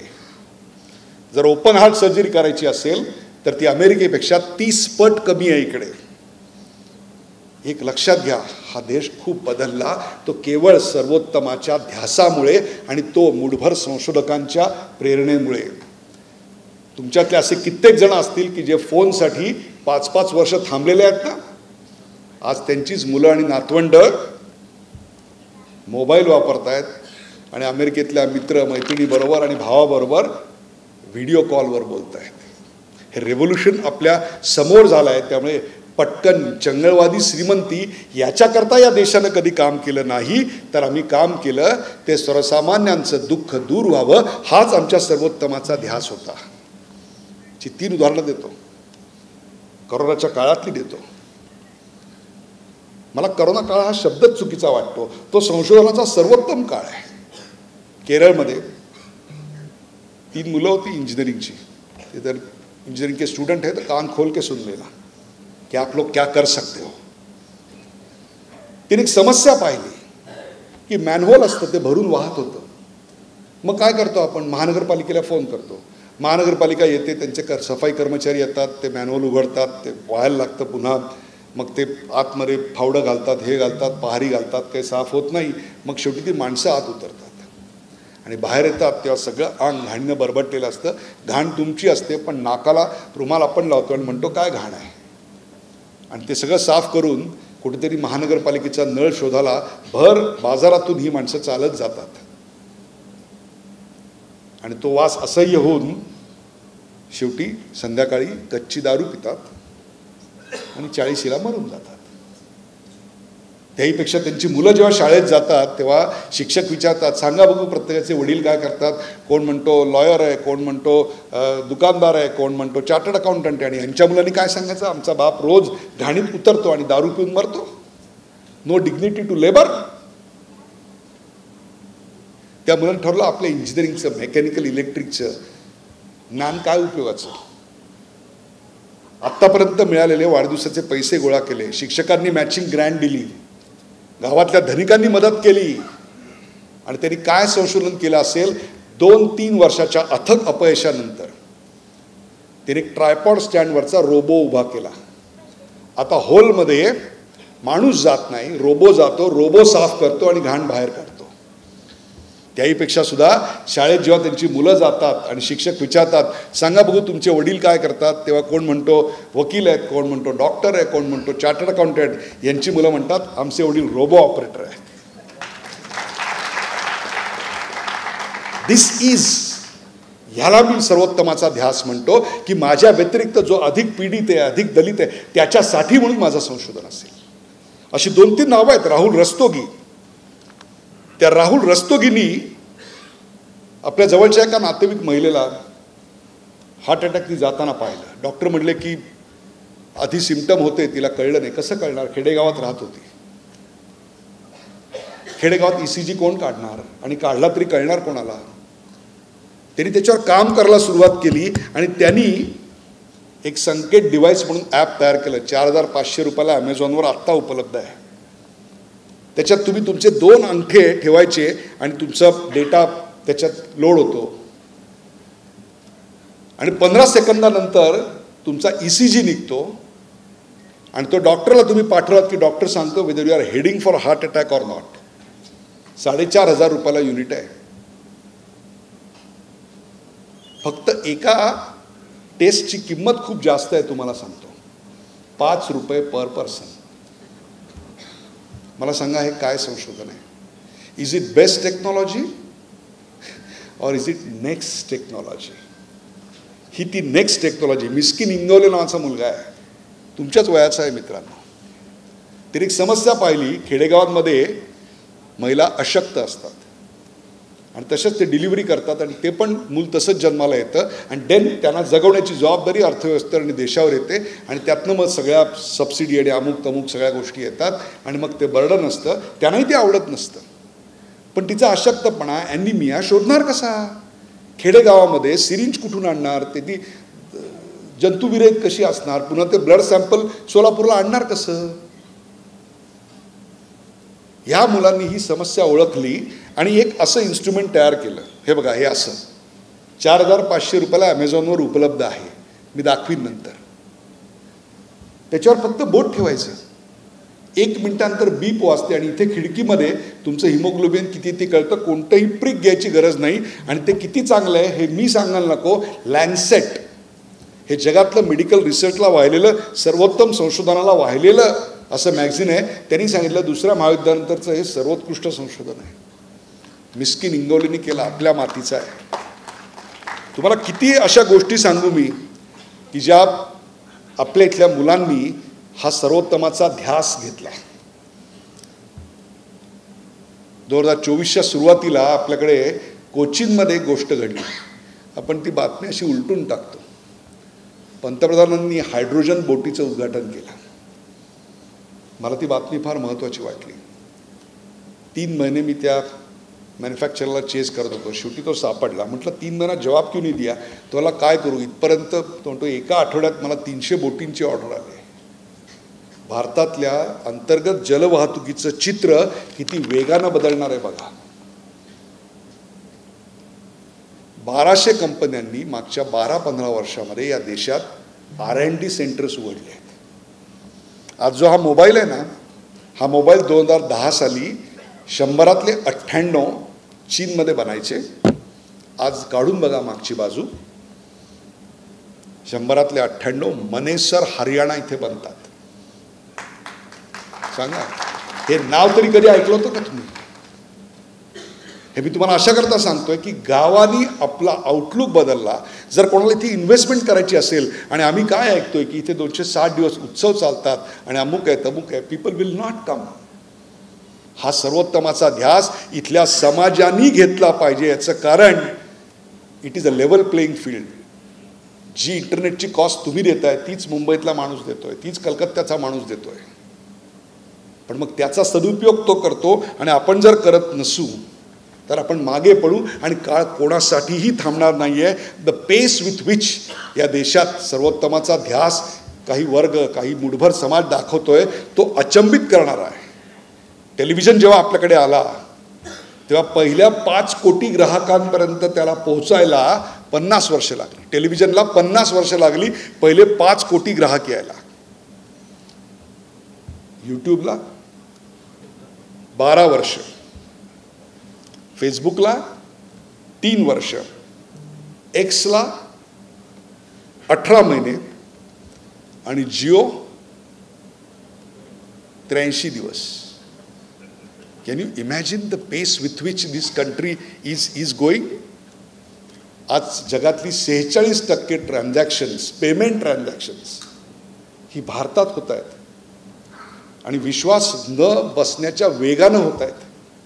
मी सुबानसरी नावाचं एक धरण 20,000 कोटीचं बांधलं जात आहे, ते त्या कंपनीचा संचालक आहे आणि ते कुठे आहे तर अरुणाचल आसामच्या बॉर्डरवर चीनला अगदी खेटून आहे.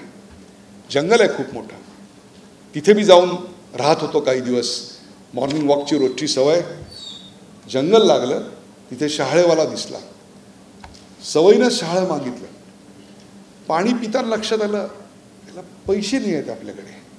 म्हटलं पहिले पिऊन घेऊ. प्रॅक्टिकल विचार आहे आपला नेहमी, कळलं का? म्हटलं नंतर बघू काय ते. नंतर सांगलं का मी ही जी कंपनी बघतोय ना तू, त्याचं मी संचालक आहे. म्हटलं असं हे नाही आहे म्हटलं आपलं. म्हटलं पैसे नाही आहेत माझ्याकडे. तुला चिंता मत करो, मोबाईल आहे ना. म्हटलं हा मोबाईल आहे, तुला जीपे कर दो ना. काय रेव्होल्यूशन है हो. म्हटलं कितना लोग जीपे से देता है? तो बोला अराउंड 100-150 तो नारियल बेचता हूँ दिन में. बोले 80% पेमेंट आजकल जीपे पे ही आता है. हे घडत होतं का 5 वर्षापूर्वी? This is the revolution which is happening. आणि त्याच्यामुळे काय होतंय, संशोधनाची सवय आहे. म्हणून मी तुम्हाला पुन्हा पुन्हा सांगतोय, जर जनधन, आधार आणि मोबाईल याच्यावर आधारित तुमच्याकडे एखादी बिझनेस आयडिया असेल, प्लीज कम टू मी. तुम्हाला कुठल्याही मोबदल्याच्या अपेक्षेविना इन्व्हेस्टर देण्याकरता लोक तयार झालेली आहेत. याचं कारण हे भारताचं भवितव्य आहे. आजपर्यंत आपण या देशाला विकसनशील म्हणत होतो, पण एक तरी देश जगातला मला दाखवा हो. एक परवाचा अपवाद सोडून द्या की जे 10 कोटी लोक आणि आतापर्यंत 30 कोटी लोकांचं स्नान मॅनेज करतायत. Show me a single country on the earth. हे सगळे पर्स्पेक्टिव्ह आपल्या मनातनं बदलले पाहिजेत. आपण नेहमी मॅरेथॉन रन का म्हणतो, पावनखिंड का नाही म्हणत हो? मॅरेथॉन मोठी आणि गनीम पाठीवर घेऊन अंधारा रात्री प्रवास करणारा आमचा शिवरायांचा मावळा छोटा का हो? सोच बदलो, देश बदलेगा. Now we have to create our own idols. आणि हा देश त्याच्याकरता आहे. या देशाने हे सगळं दिलेलं आहे. म्हणून मी म्हणतो की नंतर पसायदानाला लोक थांबत नाहीत. पसायदानाचीच किंमत तुम्हीच करत नाही, मग परदेशी का करतील? आम्ही केक कापतो वाढदिवसाला, माझं काहीच म्हणणं नाही त्याविषयी, पण त्यांनी कधीतरी चितळ्यांची बाकरवडी किंवा चितळ्यांची बर्फी घरी न्यावी की आईच्या वाढदिवसाला? हा तर फक्त आम्ही सोडायचं कमरेचं. सर्वोत्तमाचा ध्यास हा सर्व पातळ्यांवर सर्व ठिकाणी व्हायला पाहिजे आणि त्याकरता प्रत्येक घरामध्ये संशोधनाला महत्त्व आलं पाहिजे. आजारी कंपनी लगेच कळते. लक्ष्मी विष्णू आजारी पडली, जाम मिल आजारी पडली, आम्हाला इथल्या वर्करला देखील कळलं. पण घरं जेव्हा आजारी पडतात ना, इन सर्च ऑफ एक्सलन्स नसतं तेव्हा ते कळायला फार वेळ लागतो. बापाचं तोंड एकीकडे, आईचं एकीकडे, घरात संवाद नाही, मुलाच्या संशोधनाच्या प्रेरणेला स्थान नाही. मुलगा राहतो कसा, कोणाचे आदर्श समोर ठेवतो याविषयी आम्हाला कुठलंही ज्ञान नाही.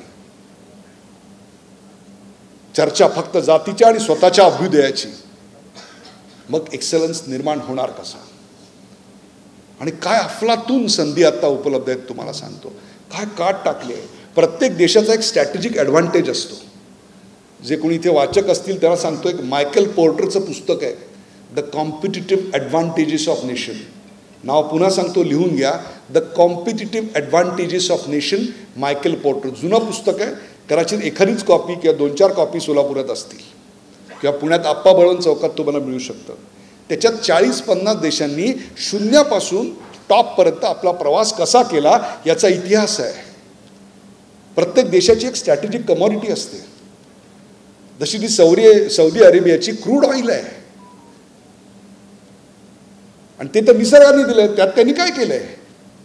पण इकडे सौदी अरेबियाचा मागच्या वर्षी क्रूड ऑइल एक्सपोर्टचा आकडा जेवढा होता, पुन्हा एकदा सांगतो, सौदी अरेबियाचा मागच्या वर्षी क्रूड ऑइल एक्सपोर्टचा आकडा जेवढा होता त्यापेक्षा भारताच्या सॉफ्टवेअर एक्सपोर्टचा आकडा जास्त आहे. दिस हॅज नेव्हर हॅपन्ड.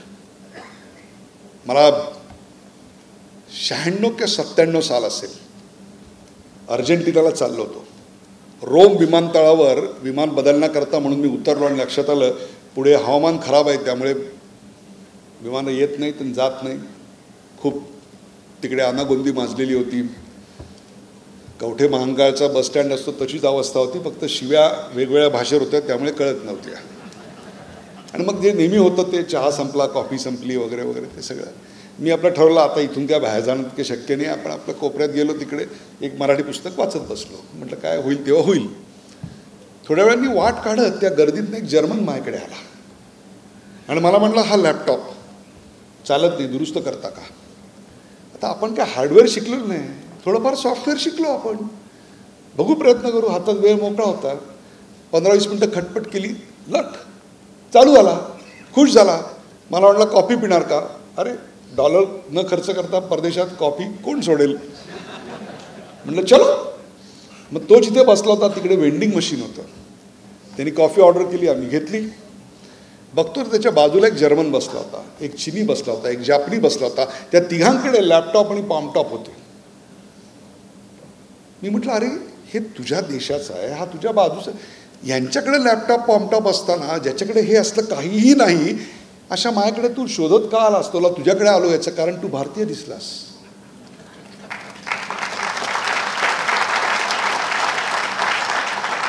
तुमच्या इतका संगणक दुसऱ्या कोणाला कळला आहे? आणि हे कशामुळे घडलं तुम्हाला माहिती आहे? हे एकाच गोष्टीमुळे घडलं, ते म्हणजे परम कम्प्युटर्स, सुपर कम्प्युटर पहिला आपण बनवला. याचं कारण CRAY XMP 1205 हा आपल्याला हवामानासाठी पाहिजे होता परम सुपर कॉम्प्युटर. तो आम्हाला डिनाय केला अमेरिकेने. तेव्हा पुण्यातल्या संशोधकांनी ठरवलं हे करके दिखाएंगे, आणि त्यांनी फ्लॅट 2 वर्षात तो भारताला डिझाईन करून दिला. त्यावेळी वॉशिंग्टन टाइम्सनी मथळा दिला होता, angry India does it. This is what I have come here to tell you.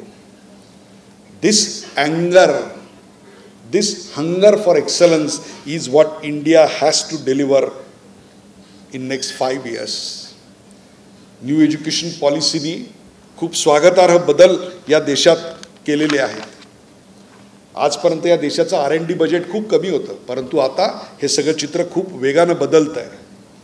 त्यामुळे ही पुढच्या 25 वर्षाची संधी आपण गमावता कामा नये.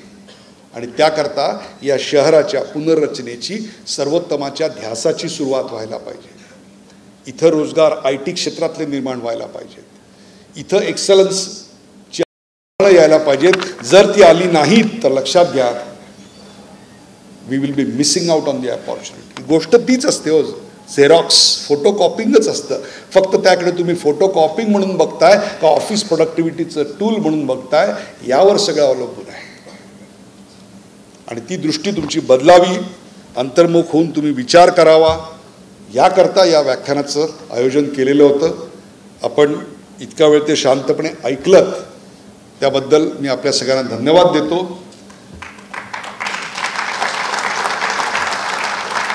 आणि सिद्धरामेश्वराच्या चरणी एकच प्रार्थना करतो की एकेकाळी ज्या गावानं अख्ख्या देशावर मायेची चादर पांघरली, त्या देशावर, त्या गावावर एक्सलन्सची चादर कधीतरी मला दिसू दे.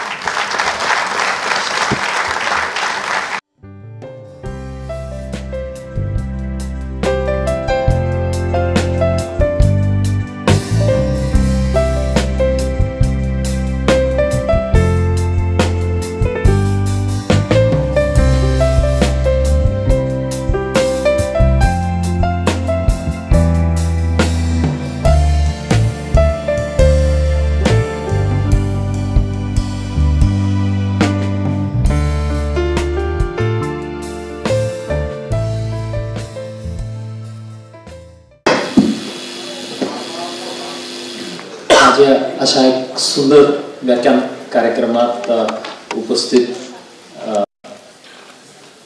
सोलापूरकर, आयोजक रोटरीचे सर्व पदाधिकारी आणि सर्व रोटरियन्स, आणि आजच्या कीनोट ॲड्रेस ज्यांनी आत्ता जस्ट संपवला उदयजी निरगुडकर, आपल्या सर्वांना नमस्कार. सर्वप्रथम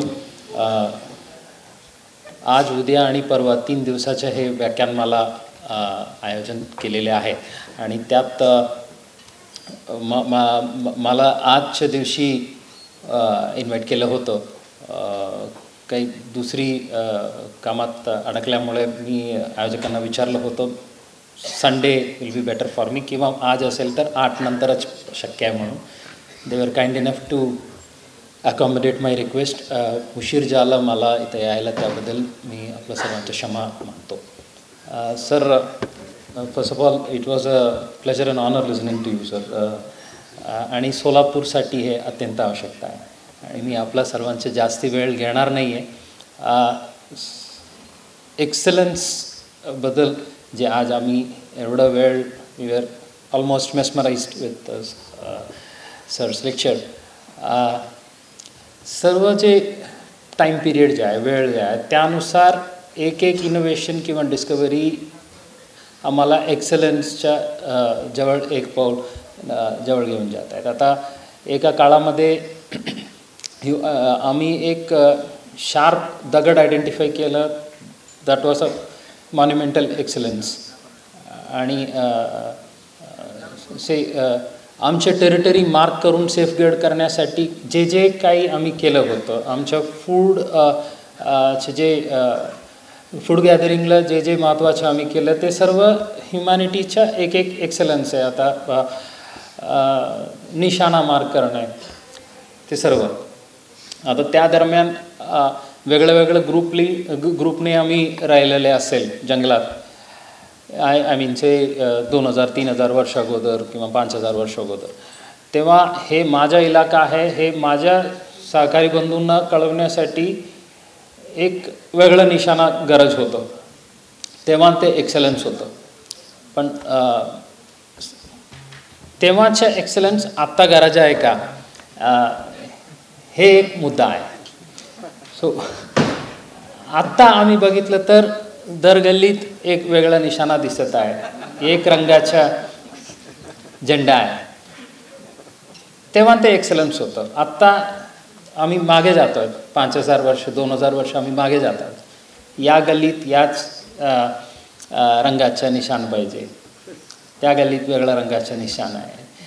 हे आम्ही पुढे जायची म्हणजे साहेबांनी जेवढं उदाहरण दिलं होतं ते आम्ही हातात घेऊन, ते आम्ही डोक्यात घेऊन पुढे जावं लागेल. आणि जे तुतारीसारखा जे शिंग जे आहेत वेगळ्या जंगली जनावरांच्या, ते घेऊन आम्ही आवाज जास्ती वाजवायची, त्यासाठी आम्ही इन्व्हेंट केलं असेल. त्यातून मी इथं आहोत किंवा इथं काहीतरी डेंजर आहेत हे इतरांना कळवण्यासाठी ते वाजवणं सुरू केलं. पण आता त्याच्या टेक्नॉलॉजीचा वापर करून आणखी मोठं लावलेलं आहे. आता ट्रेलर भरून आणतो आम्ही पुण्यातून. साहेबांनी पुण्याच्या संशोधन केंद्रांकडून असं शेकडो उदाहरण, यांनी असं just off the cuff he was giving out examples. पण आम्ही पुण्यातून आणतो मोठे DJ आणि स्पीकर गाडी. सो हे माझा इलाका आहे हे दाखवण्यासाठी असं जास्ती आवाज वाजवण्याचे जे पद्धत जे आहे ते सद्यस्थितीत गरज नाही आहे. ते एनिवेअर आम्ही जे हे गोष्ट जे एस्टॅब्लिश करण्याचं आहे, माझं टेरिटरी आहे, इथं मी डॉमिनंट आहे हे दाखवण्याचे जे काही प्रयत्न आहे हे सर्व रेग्रेसिव्ह आहे. आणि आम्ही as a group of humans, as a society आम्हाला पुढे जायची म्हणजे हे सर्व गोष्ट सोडून भविष्य बघावं लागेल. आणि कुठलाही गाडी असो, rear mirror is important. Our traditions and rituals are important, no doubt.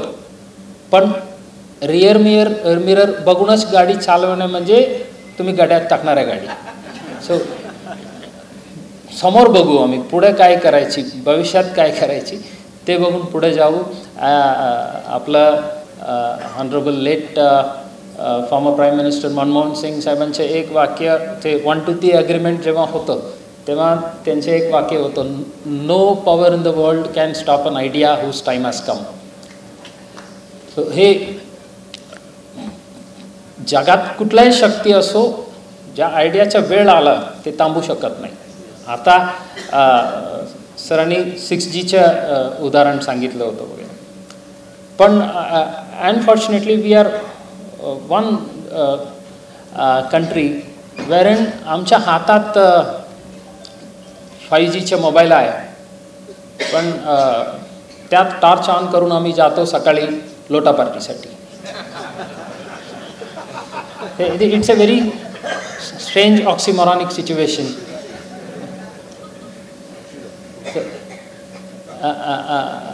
Exactly जे सिवेज क्लिनिंगबद्दल साहेबांनी उल्लेख केलं होतं, ते काही स्टेट्सला इम्प्लिमेंट केलेलं आहे. That has been rolled on. And say for example Tamil Nadu, from where I come, Kerala, इकडे ऑलरेडी इम्प्लिमेंट झालेलं आहे. Human utilization in clearance of sewage has been banned आणि ऑफेन्स दाखल होत आहे. ते संबंधित महानगरपालिकेच्या जे कोणी ॲडमिनिस्ट्रेटर असो, अधिकारी असो. पण unfortunately it is steel happening in many places in India. आता एक साईडला आम्ही ठीक आहे, मार्स झालं, पुढच्या कुठं जायची, ज्युपिटरला जाऊ नको, सॅटर्नला जाऊ, असा एक दिशेने चालू आहे. दुसरी आमच्या गटर साफ करण्यासाठी माणूस पकडा म्हणून दुसरी दिशेने चालू आहे. सो हे we will have to integrate our innovations in a direction where it is useful to us. The best example आपला, again I am borrowing lives and experiences of our legendary heroes. Dr. APJ Abdul Kalam, त्यांच्या आपलं एवढं scientific life जे आहे त्यात तुमच्या सर्वात उत्तम इनोव्हेशन म्हणजे तुम्ही काय म्हणणार? What gave you the most utmost satisfaction during your scientific career? त्यांचे उदाहरण म्हणजे त्यांचे रिस्पॉन्स हे नव्हतं जेव्हा आम्ही हे रॉकेट लॉन्च केलं, ते रॉकेट लॉन्च केलं, ते नव्हतं. जे कॅलिपर्स जे आहे, पोलिओ इन्फेक्टेड चिल्ड्रन जे वापरतात कॅलिपर्सचे पायात, ते कॅलिपर्सचे वेट त्यांनी जेव्हा कमी केलं, रॉकेटला वापरणारे मेटल्स इथे वापरून त्यांनी कॅलिपर्स जे 5-5 किलो होतं ते तेव्हा त्यांनी 400 ग्रामला आणलं. ते त्यांच्या आईवडिलांच्या डोळ्यात जे आनंद होतो, that is what is the satisfaction which was utmost during his scientific career, असा त्यांनी जवाब दिला होता. So let us use our innovations to the best and benefit of our own fellow human beings. आणि मी जाणून बुजून सोलापूरचा विषय आणतो. सो मॅन आवर्स किती वेस्ट होत आहे ते लक्षात द्यायचे. साहेबांनी असं पासिंग कमेंट टच केलं, असं 200 दिवस तुम्ही उत्सव साजरा करत बसलं तर मग excellence will be far away from us. त्यात किती वेळ दुकाने बंद आहे, किती बिझनेस बंद आहे, तेवढा इकॉनॉमी आम्ही मागे जातो. आणि इतरांबद्दल मी बोलू शकत नाही, फक्त माझ्या डिपार्टमेंटबद्दल बोलतो मी. आता से फॉर एक्झाम्पल काही 2 दिवसाचा सण उत्सव आम्ही साजरा करत असला तर 2 दिवस पूर्ण 2000 अंमलदार, एक DIG रँकचे कमिशनर आहे, SP रँकला 3 DCPs आहेत, ACP, PI, PSI आणि एक 2000 अंमलदार, आम्ही सर्व plus of course there will be 600-700 home guards, आम्ही सर्व काय करत आहोत? बंदोबस्त करत आहोत पूर्ण 2 दिवस, 48 hours. आता तुम्हाला तुमच्या प्रॉपर्टीला कोणी अतिक्रमण केलं, काढायची म्हणून तुम्ही अर्ज टाकलं तर एक हवालदार पाहिजे असला तर अप्रॉक्सिमेट सांगतो मी 800 रुपये, एक PSI पाहिजे असलं तर 1200 रुपये, 8 तासासाठी तुम्हाला फी भरावं लागते. देन इमॅजिन आम्ही एवढं जवळपास 2500 लोक पूर्ण 2 दिवस तुमचं काम सोडून, तुमच्या घरातून जे मोटरसायकल चोरी गेलं ते रिकवर करण्याचं काम सोडून, तुमच्या घरामध्ये कोणी शेजारी येऊन भांडण करतात त्यांना प्रतिबंधात्मक करण्याच्या कारवाई, ते काम सोडून नुकतंच आम्ही रोडला उभा आहे. किती मॅन अवर्स आम्ही वेस्ट करत आहे आणि end of the day who is losing, you are losing, Solapur is losing. So let us understand that. And हे व्याख्यानमालाला मागच्या वेळी पण मी हेच सांगितलं होतं, we want this hall full, बाहेर स्क्रीन लावला पाहिजे. जेव्हा ते येईल, that day will be a day where Solapur is closer to excellence. Thank you so much the organisers. Jai Hind, good night.